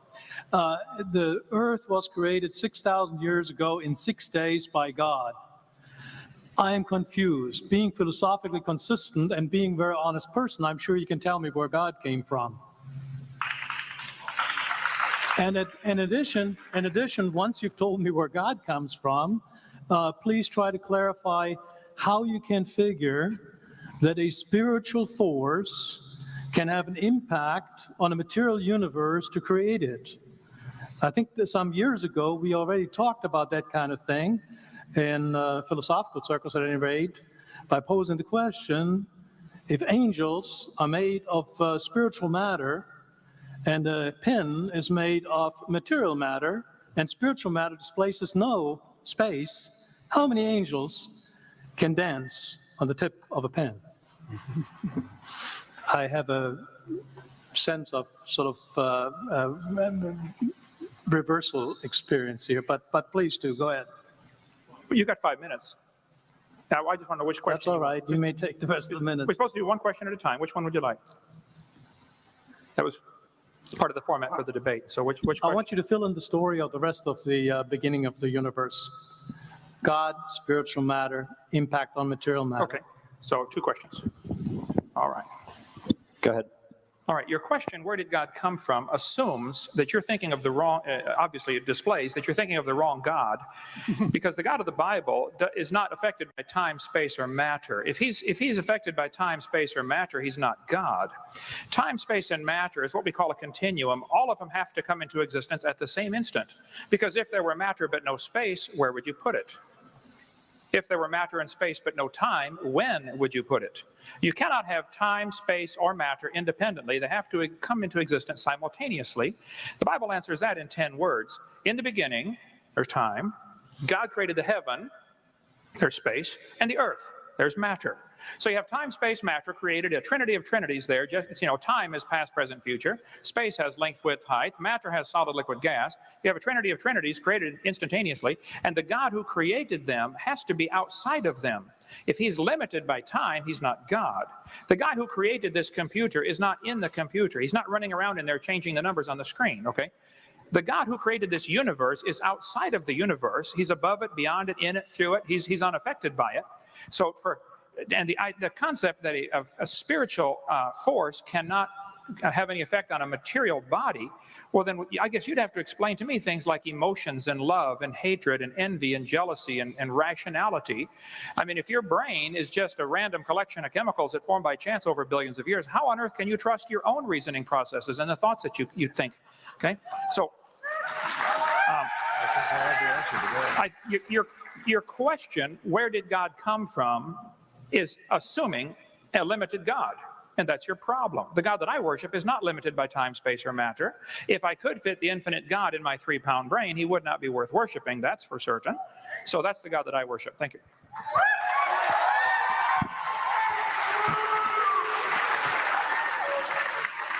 Got Dr. Hovind, would you like to, for that? Would you please present a question to the other side? I was curious about the previous presentation. He said he trusted National Geographic. Just to give you one example, okay? The Bible teaches clearly that the birds were made on the 5th day, and the reptiles were made on the 6th day, okay? Evolution teaches exactly the opposite. Reptiles first and then birds. The Bible says birds first, then reptiles. Actually, everything about the evolution theory is backwards to what the Bible teaches. Somebody's clearly wrong on this. This guy says dinosaurs are alive as birds, scientist says, okay? Well, this is absurd, obviously. Nobody's ever seen any animal produce a different kind of animal. They can believe that if they want. Here's a USA Today. Missing link discovered, October 1999. National Geographic, one that he trusts. Missing link, breaking news, folks. We have found National Geographic, November 1999, the missing link. A few months later, oops, it was a mistake. Some Chinese guy had taken a couple of fossils and glued them together and fooled everybody. National Geographic paid, I think, $80,000 for that fossil. It was incredible, the amount of money they paid for that. And there's all kinds of it. I could show you over and over where National Geographic is not trustworthy. The entire argument that I heard a few minutes ago was majority opinion supports evolution. Okay, first place, I don't think that's true. Okay, how many of you in here tonight at a secular university do not believe the evolution theory that they present?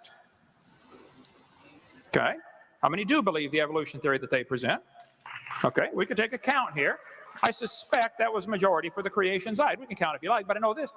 About 9% of the population in Gallup polls and surveys taken says they believe in atheistic evolution, no God is involved. 90% say yes, there was a God involved, and 50% of the entire population says God did it in the last 10,000 years. So if you're using majority opinion as your argument, I think that's obviously, historically, you can prove that's pretty easy to prove wrong. Majority opinion proves nothing. Majority's often been wrong. So all of the experts on birds are saying the dinosaurs could not possibly have turned to birds. There are just millions and millions of differences. So I guess I'd be curious, with all the evidence that we've gathered over the years, why you would think a dinosaur turned into a bird. When dinosaurs, reptiles produce reptiles, birds produce birds. I mean, there's no evidence of this. So my question, why do you think dinosaurs turned to birds if you think that? Evolution is a process where all kinds of DNA and all kinds of animals are making changes. Some of that changes in DNA are going to turn out to be pretty good. Some of them aren't. If we take a look at an example from your research saying that, how about Noah's Ark have one kind of animal that evolved into dogs, foxes, and wolves. In 6,000 years, not possible at all. Couldn't even begin to happen in 6,000 years. Noah's Ark, one kind of horse developing into a zebra and a donkey, not possible. No, there's no way DNA can change that fast. What evolutionists are saying is the process of DNA changing takes a long time. You see, the creationists want it both ways. They want to make fun of evolution and saying, well, why does that thing want to do that? Well, it doesn't want to do it. DNA is changing randomly. But at the same time, they want to say that you can have all kinds of animals evolve in 6,000 years just hopped off of a ship someplace that Noah's running. It's impossible. There's absolutely no way that that amount of DNA could change in 6,000 years. The only way you can solve that is by saying the usual way. It must have been a miracle. Well, in science, we don't talk about miracles. We talk about evidence. And that's what's important to us. And I kind of resent Dr. Hovind telling us this is what we believe and this is what I predict. My prediction is that evolution has been going on for a long time, and it'll continue to go on, and it'll go on in the same way it's always developed. DNA will change bit by bit, little by little, and plants and animals will change. I have a couple of creationist magazines at home that told me in the Creationist magazine that the reason that we have thorns on blackberries and roses and the reason we have a toothache is because Adam and Eve fell from grace when they sinned.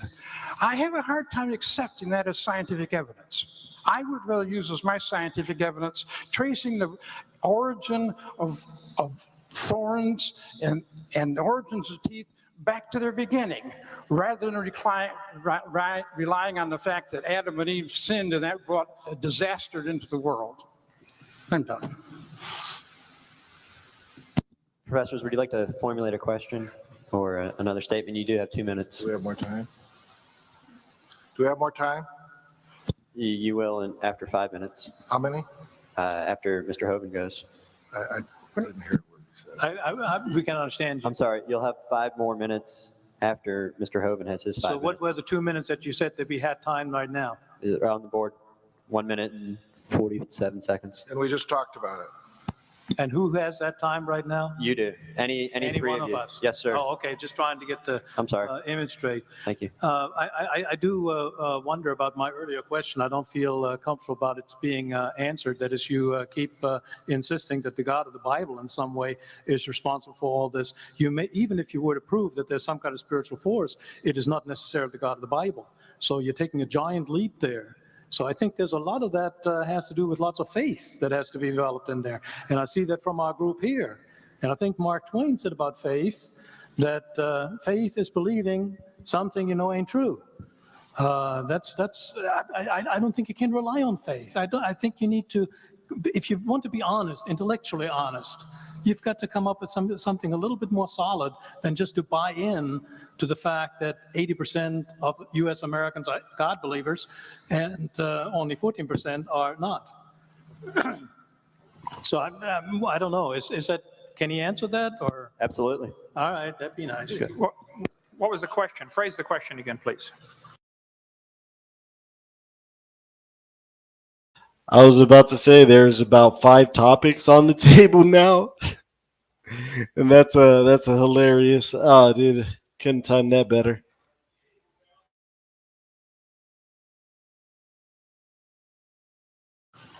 You didn't really get. You made a statement. I didn't hear a question. What do you want to hear?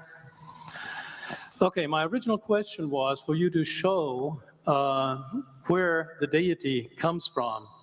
And you keep insisting that it is the God of the Bible. But that is another leap of faith that seems to be part of that. Can you sort of trot that out a little bit more? And let me say one thing also about the story that you gave about the National Geographic, or was it the Scientific American, with the the bird and dinosaur thing. It shows that the scientific community is working. These people are in dialogue. Error may occur where reason is left free to correct it. And in your system, it's nailed down by the Bible, and no, I cannot challenge that. With the invention of all kinds of strange beings, I just looked, this is very much news to me. I looked at one of the books that Jim has here, where the assertion is that evolution is inspired by Satan. And what now? We have Thank you, God, sir. we have We're going to have Satan, to cut you off, and you can be back in 5 minutes. Carry on. I guess I'm still a little baffled what the question was.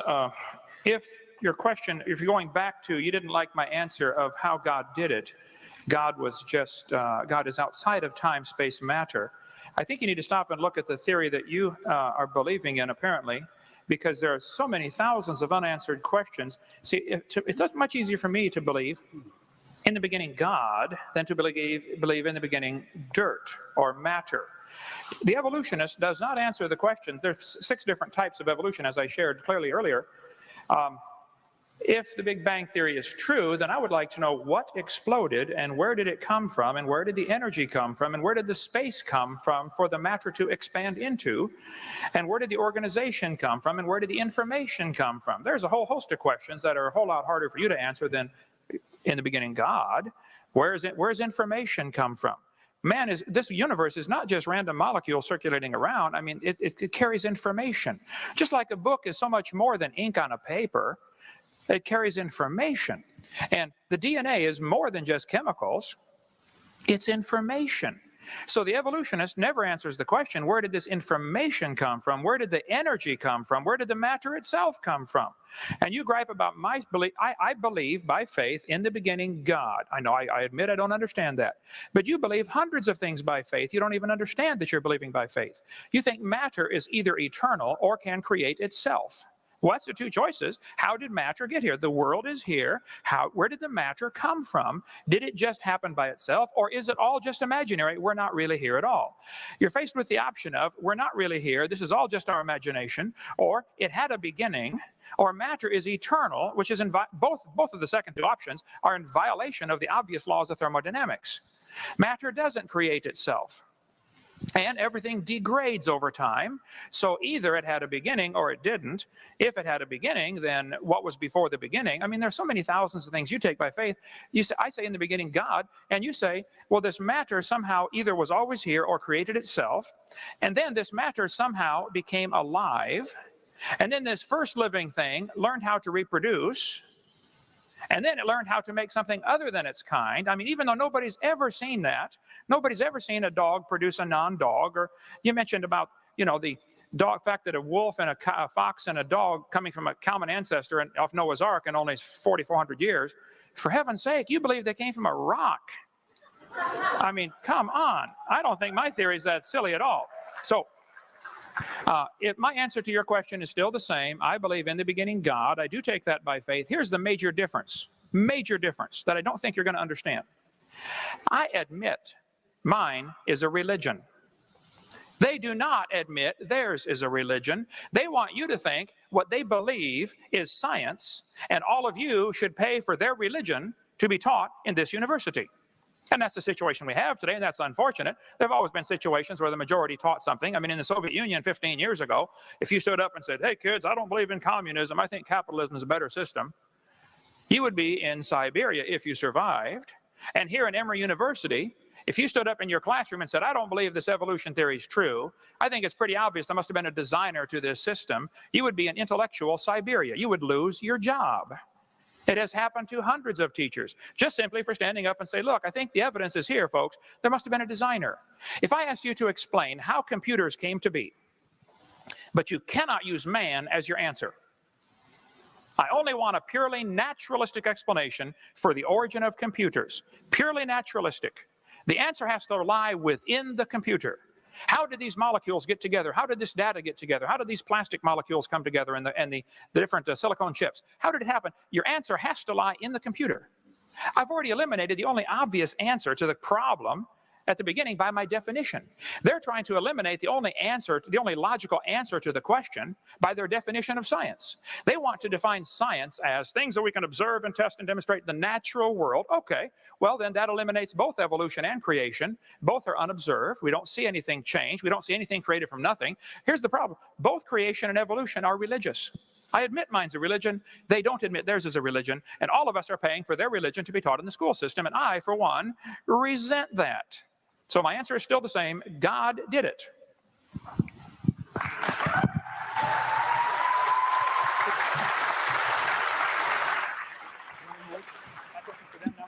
Your question for them, quickly, please. Okay, my question for them. I have several thousand questions I guess I'd like to ask. Does your textbook you're holding in front of you that you said you trust, used at this university, does your textbook teach that there are vestigial structures? If you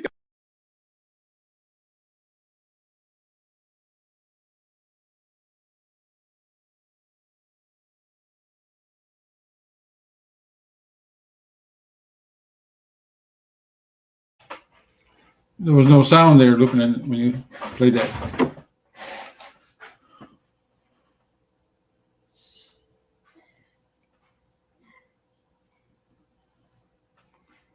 Ruben, you there?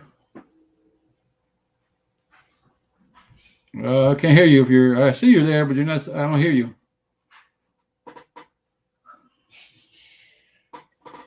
No, I got it. It's the shorts is not playing video Oh, or okay. audio.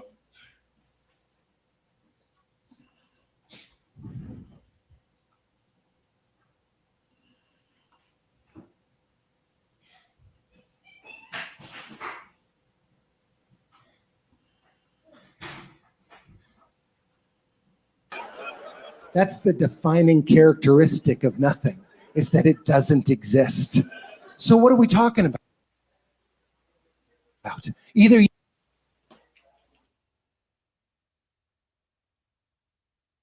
people think God created the universe, some people think nothing created the universe, which is the funniest guess.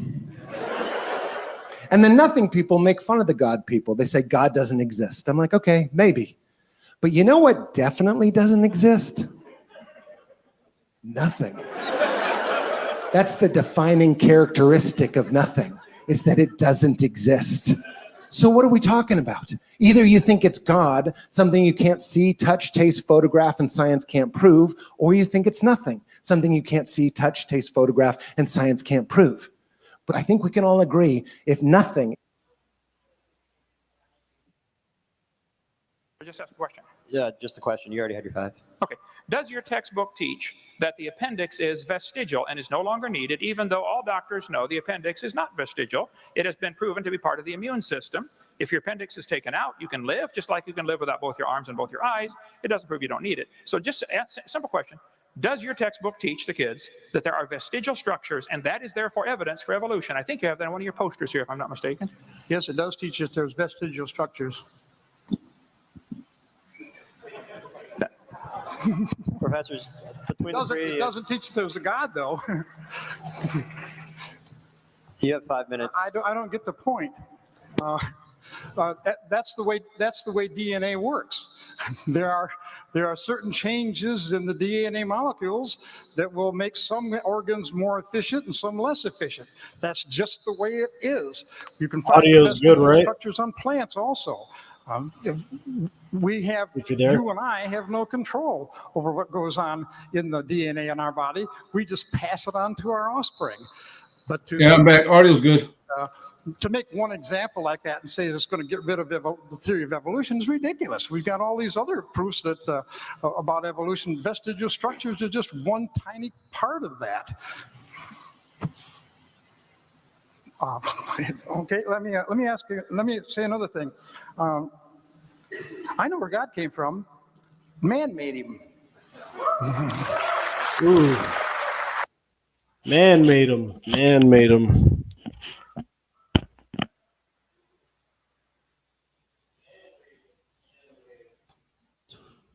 Tale as old as time. I missed that. What'd you say? Man made. Let me rewind it.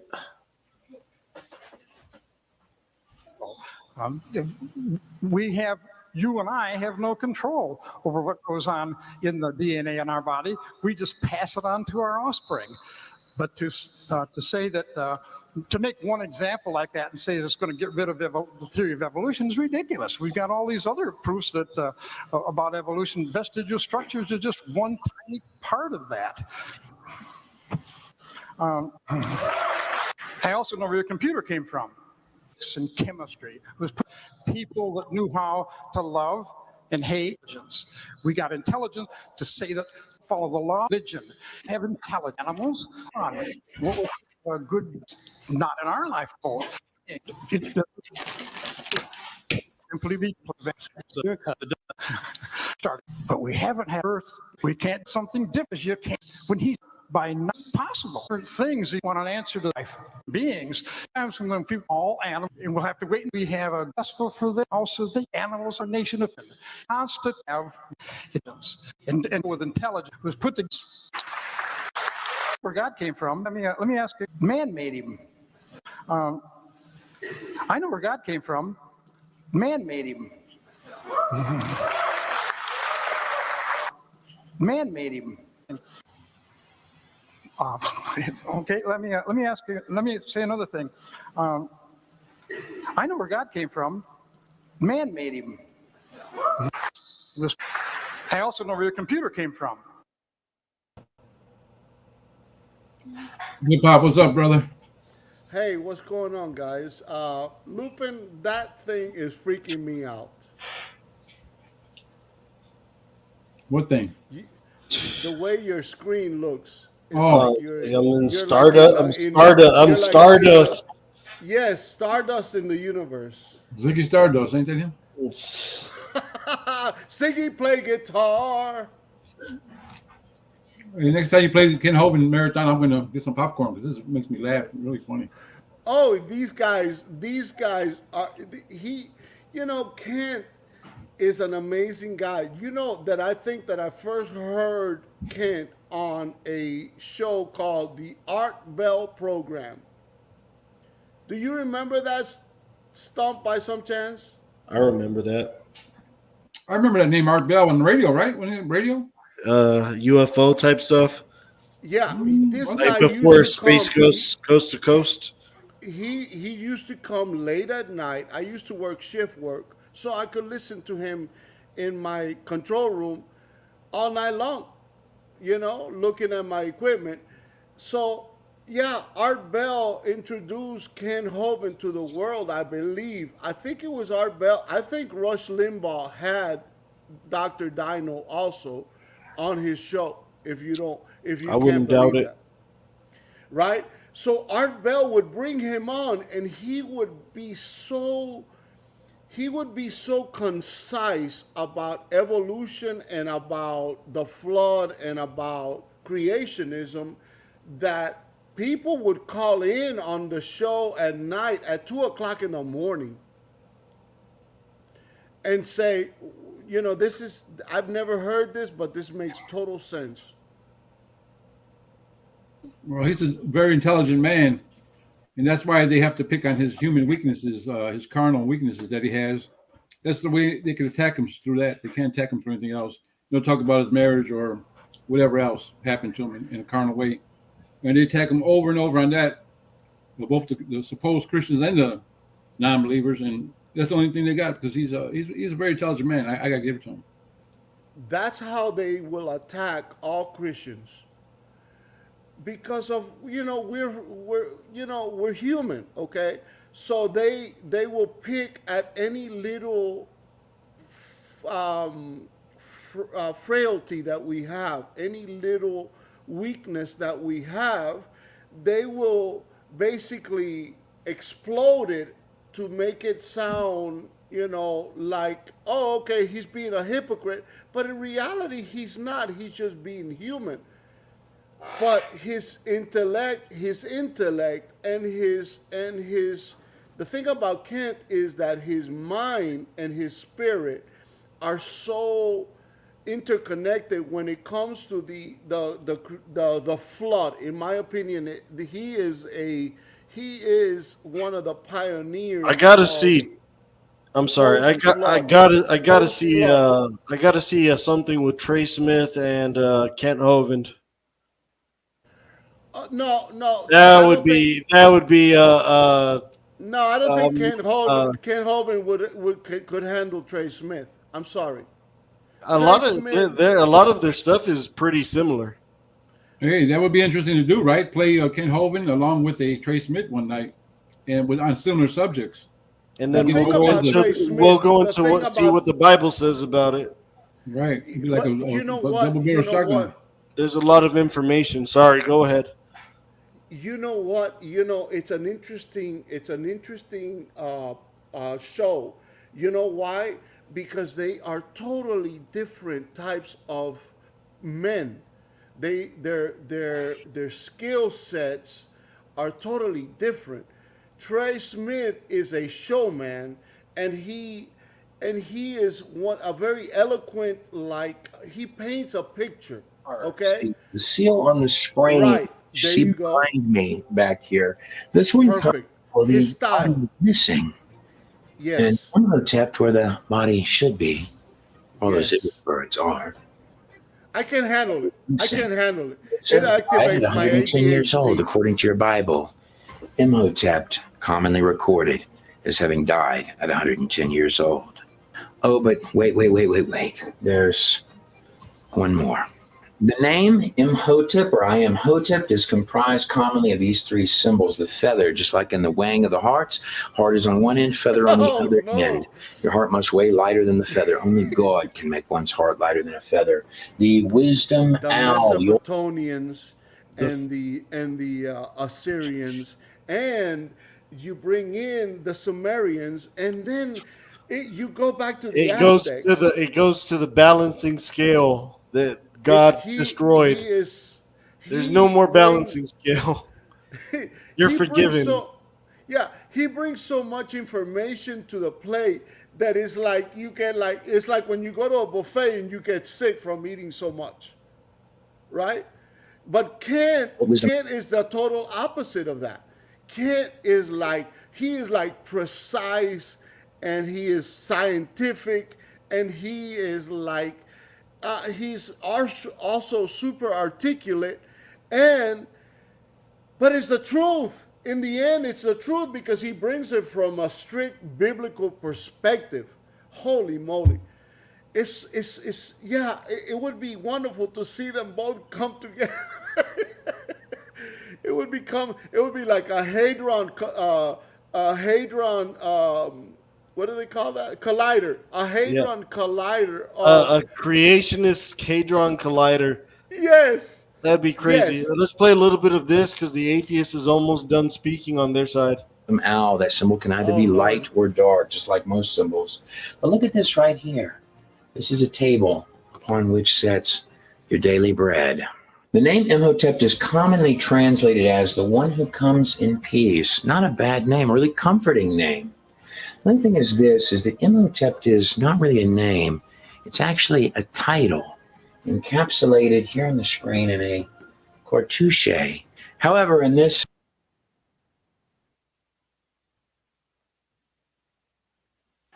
I like the answer that the one gentleman gave. He said, obviously, the computer is here because of man, because of intelligence. I mean, obviously, this took a designer. Well, duh. So did the universe. So did the single cell in your body. So did every living creature. I mean, you can't explain the computer inside the computer, can you? And you can't explain the creation inside the creation.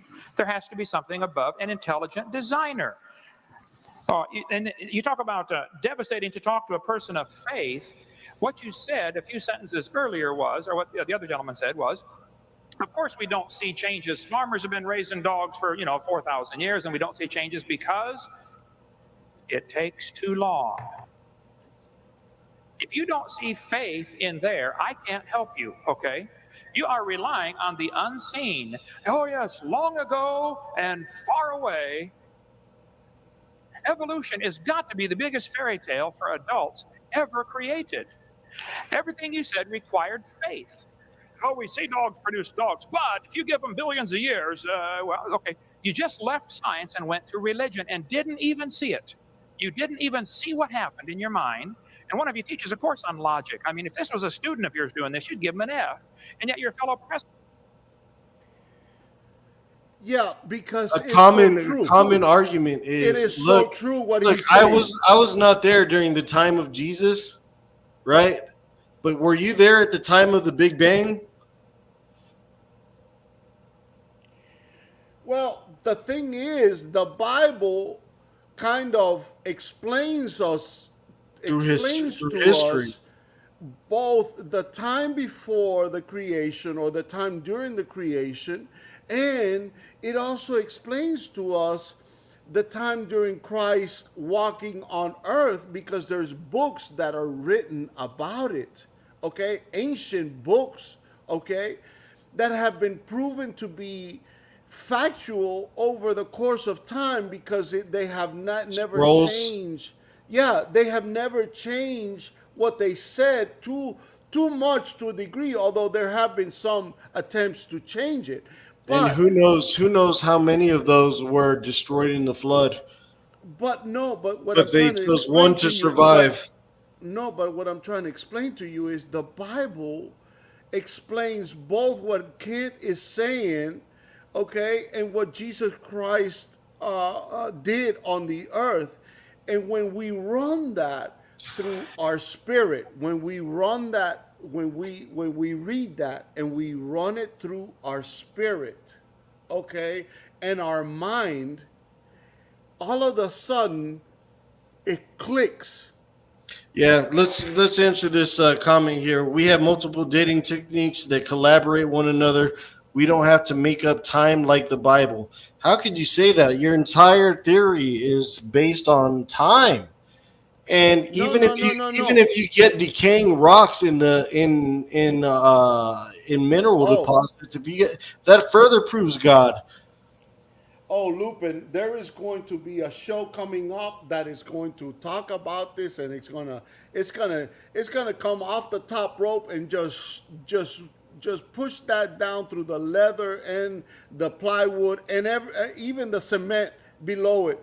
Listen, yes, when you run the logic through your mind and the spirit, it will tell you what is true. Ahead of the baby, yeah. And it has wings, confirm what is true. The fallen angel. Creation is flying right here. Yeah. And that's a baby. That's Lucifer, Oh, guys. that's like a head, a big head on it. Yeah. Was the head of the baby, yeah. And it has wings like. What's that all about? Creation is crybaby? Is that you? Well, oh, look at it, got a head. Ah, look at it. And what is that all about? They jump from faith to science back and forth all the time.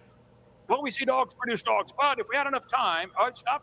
You're leaving science right that moment. So I got 3 minutes. Let me just cover a couple things that I resent being in the textbooks, and I would like to hear if this is in your textbook. My question is this in your textbook? And after I share with you the evidence, I want to know why, okay? This textbook says many organisms retain traces of their evolutionary history. For example, the whale retains pelvic and leg bones as useless vestiges. Earlier, it was mentioned one of the evidences for evolution is vestigial organs. Andrew Carnegie left behind millions of dollars to start an organization called the National Center for Science Education, of which you are a part, okay? The National Center for Science Education. I was in Berkeley last week. 147 professors at Berkeley refused to debate me. Jeannie Scott won't debate me for any amount of money on the planet. Here's Jeannie Scott right here. I'll fly out at my expense and take them all on. This is welcome to the homepage of National Center for Science Education, a tax-exempt, nonprofit membership organization working to defend the teaching of evolution against sectarian attack. We are a nationally recognized clearinghouse for information and advice to keep evolution in the classroom and scientific creationism out. The National Center for Science Education is a little bitty storefront building in Berkeley, California. I was there 4 days ago, and they got 5 people working in this little building. And they teach that maybe the cow evolved into the whale. That's what their literature teaches. This textbook says the whale has a pelvis and a leg bone.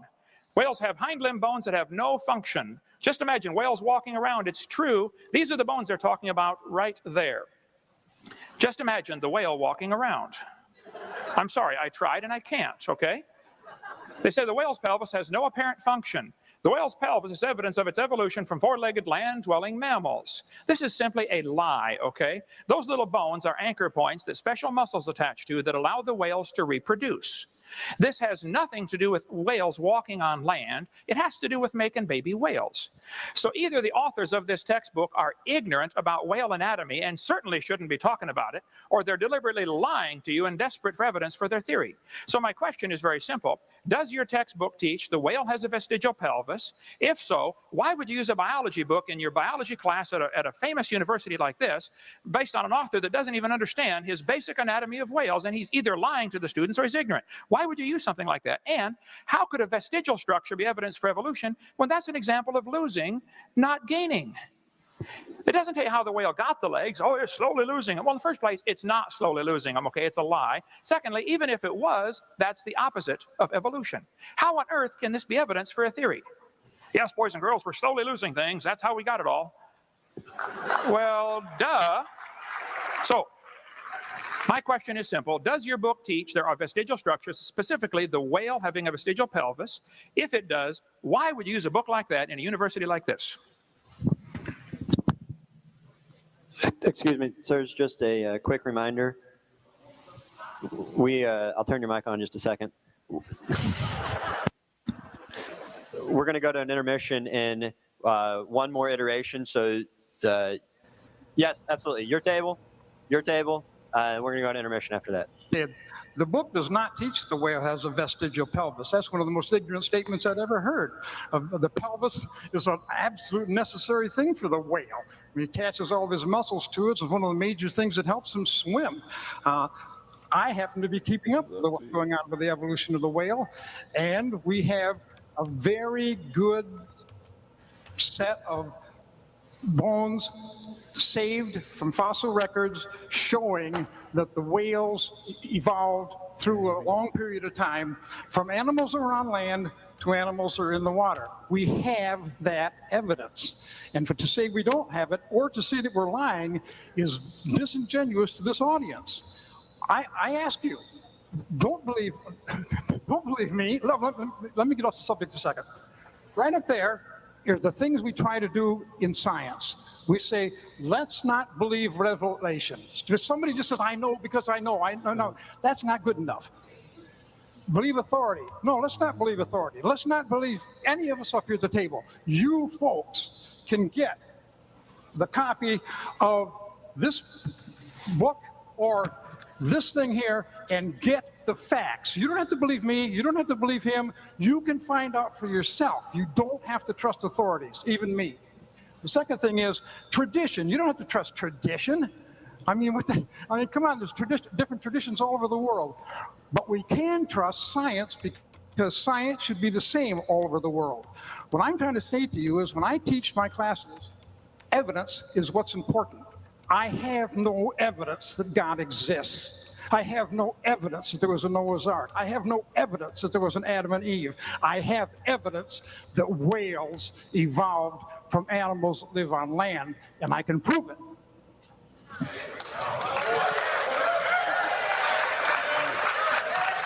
Well, we do have, I haven't had anything to say.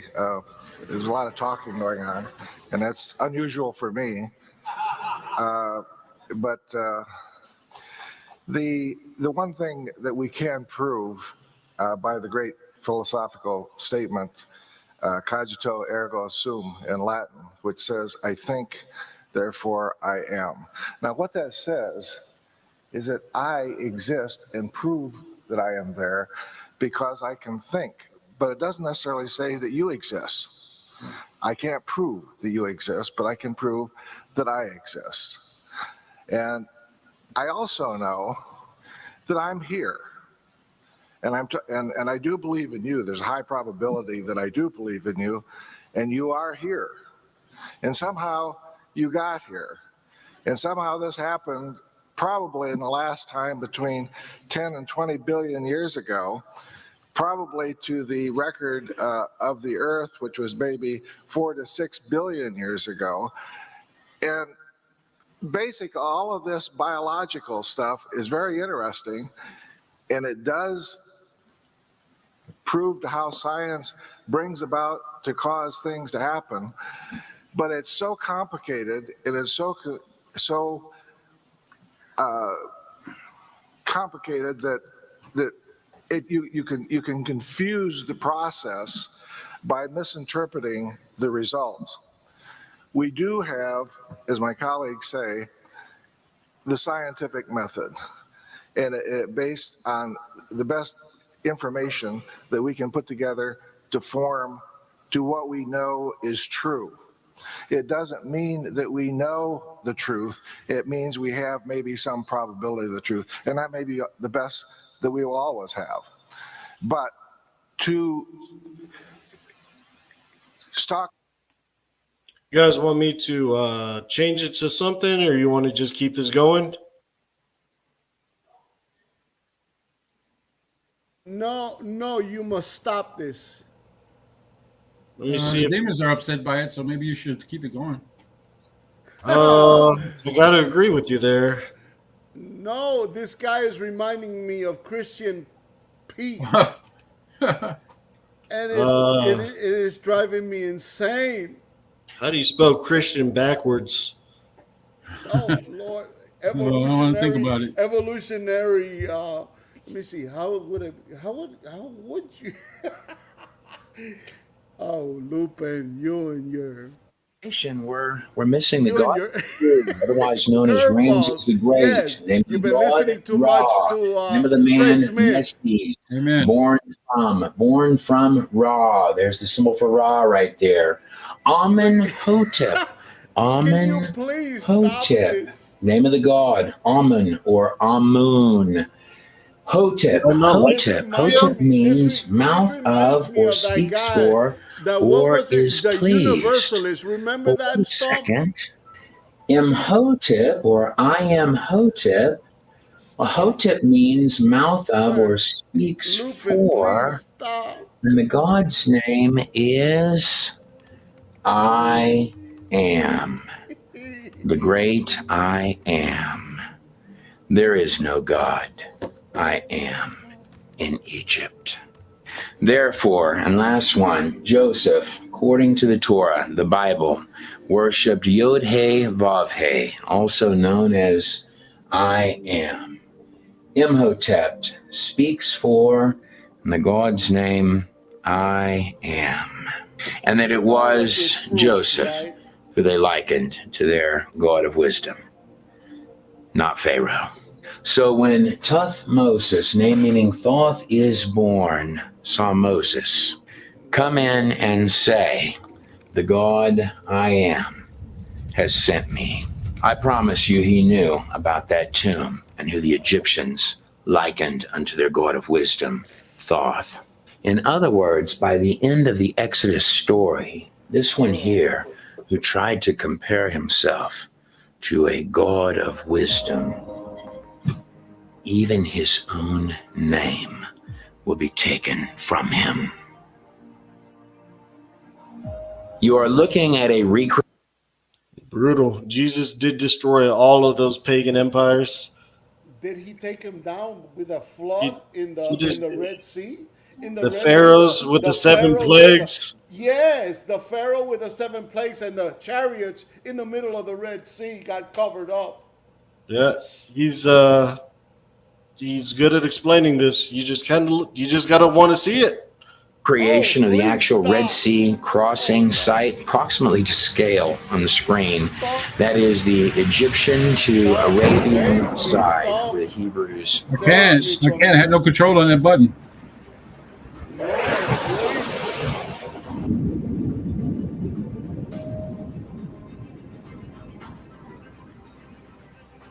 Lord, you know, it's crazy. His graphics are amazing. I would like to thank you for watching this presentation. This was just a few short clips from our film Exodus over at the God in a Nutshell project. Actually, this is just the tip of the iceberg of all of the elements that are within that film. It's probably one of the full-length Exodus. It's quite a journey. I think you'll really enjoy that. He's got quite a style, no doubt about it. Okay, wait, what? You talk about voodoo science, that is it. What's up? Okay, Lupin. Stump, say something. Something? I don't know what else. What can I say? I liked his effects. His effects. Chicago. You know, Stump, it's great because you always remind me of that Chicago humor. Yeah, it's really sounded by gunfire. It's really followed by gunfire. That's now. Well, actually, it's always been like that in Chicago. Yeah. You know. We're known for the gangsters. Al Capone, yeah, shoot. Yeah. I hadn't thought about that, but no, it's when I first came to Houston, I met this dude that was from Chicago, right? Yeah. When I came to Houston, a lot of people from Chicago came to Houston at the same time. Okay. Okay. Mm-hmm. We know these bones. And this guy had the same humor that you have. absolute Mhm. voodoo science. That's a good word. I got to use that one for now, and I appreciate that. Okay. Lupin wants to always throw something on top here.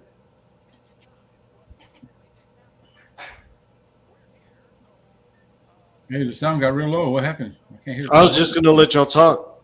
Oh, Oh, okay. you're missing Ken Hovind though. I mean, it doesn't matter. Whenever you put him on, he's just gonna be right. I mean, the guy is so smart. He just plays circles. You know what it is? I think Kent Hovind is the authority of the post-diluvial account of creation. He's got a lot of interesting theories, and there can't. No. And it's the Ken Hovind theory, and if he's wrong, he's wrong. You know, he can't prove it, but it's just my theory. No, it's the thing about the Swedish people. The thing about the Swedish people, which is where he comes from. These people have been Or battling. Norwegian. Yeah, they've been battling erosion and you know the like in the Netherlands in the Dutch people, which are close to what his people are. They conquered land. They made land out of sea. They literally how shall I say? They pushed the sea back.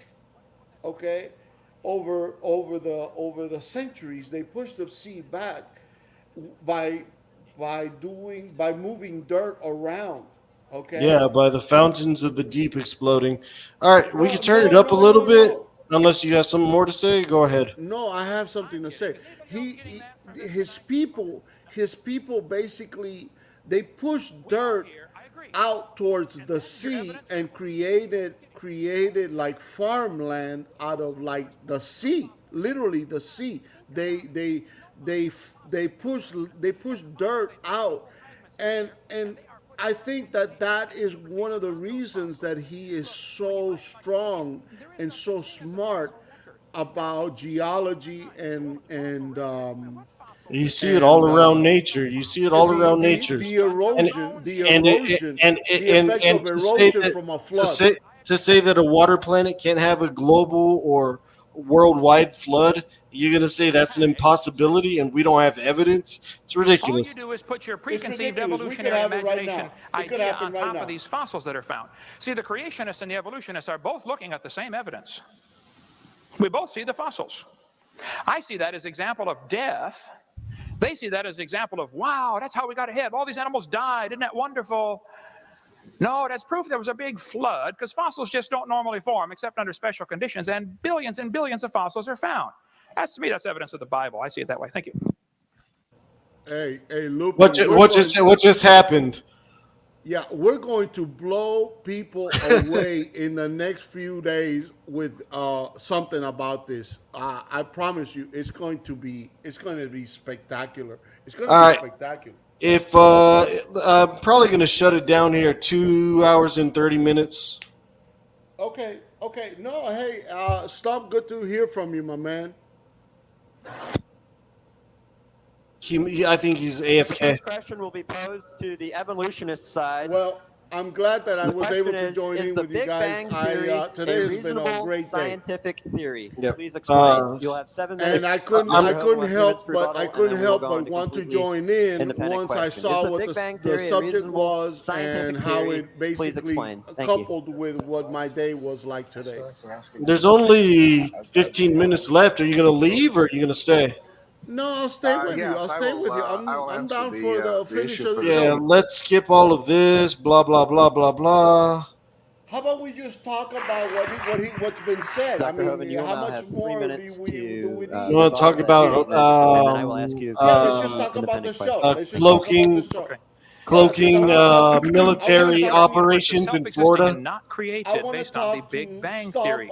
Textbooks say 18 or 20 billion years ago, there was all the matter in the universe. Whatever you want to do. By the way, the word universe means a single spoken sentence. Shut this down. Universe, single spoken sentence. No, I got 15 minutes left. When he said nothing can exist outside the universe, this is about like two computers talking to each other. Does man exist?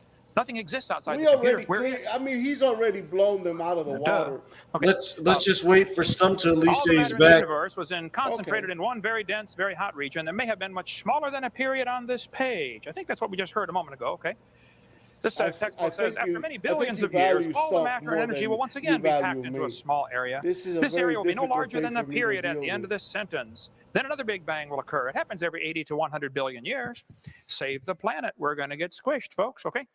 This guy said nothing really means I think you value nothing. Ken Hovind more than That's brilliant. Stump and me. Not only matter and energy would disappear, but also space and Is that time. true? However, physicists Nah, I theorize value that from the Jesus state above all of nothingness, these people. The universe began in a gigantic explosion. I believe that's what I just heard in the last few minutes. Okay. I give you This a whole Big pass Bang on idea that started one. with a guy You named gotta- George or you Isaac. got- hey, that Edward was George that Latimer, was a trump who said card. the thing that exploded was a few light years in diameter.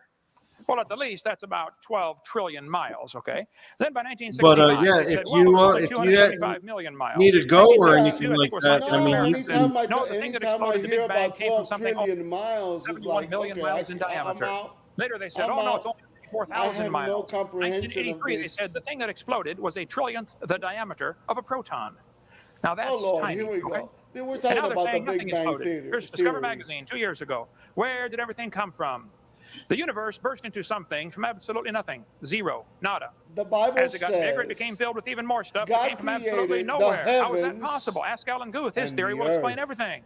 Well, what does Alan Guth say? In Scientific American, Alan Guth says Oh, the observable Scientific universe could have American. Have you evolved ever from an tried to read infinitesimal a region. That's Scientific a dot. American article? He said it's then tempting to go one step further and speculate that the entire universe evolved from literally nothing. Folks, Ken why would doesn't- a sentence like this be found in Scientific Can't have an American? opinion on There's nothing scientific scientific about this. It observation. exhibits incredible faith. No, he's read But the a few textbooks teach articles from this Scientific dot was American. spinning. A lot of it It's is fun, so faster, much and faster. Finally, it BS. exploded. And The he Big calls Bang. it out. There are He so calls many them problems out. with the Big Bang. Yes, of Simple course he calls physical them out science because he's problems. got the. What exploded? he's Where got did the matter come from? Where did the he's energy got come from? like Where did the the organization master come from? Where did the programmer's information come log. from?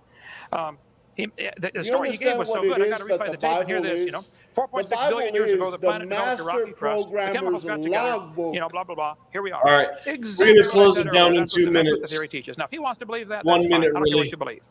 But don't So call me thanks for science. anybody who's in the Yes, comments. yes, I Don't make me know. pay Appreciate attention it. to the rest of these kids in this university. These We kids always always got- science, not a fairy tale like that. Let's see. We got some scripture from Stump here. Dr. Hovind, the next question will be posed to you. You'll have 7 minutes, and then the evolutionists will have 3 minutes.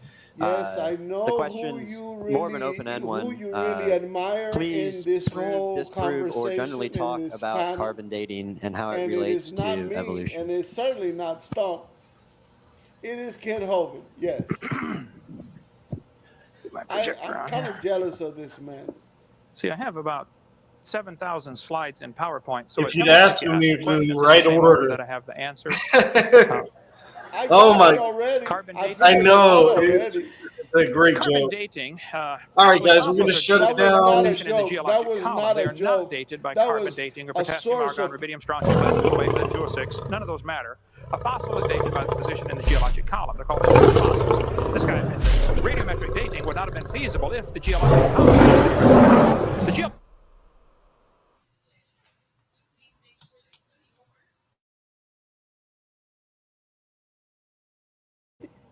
What in the Sam Hill?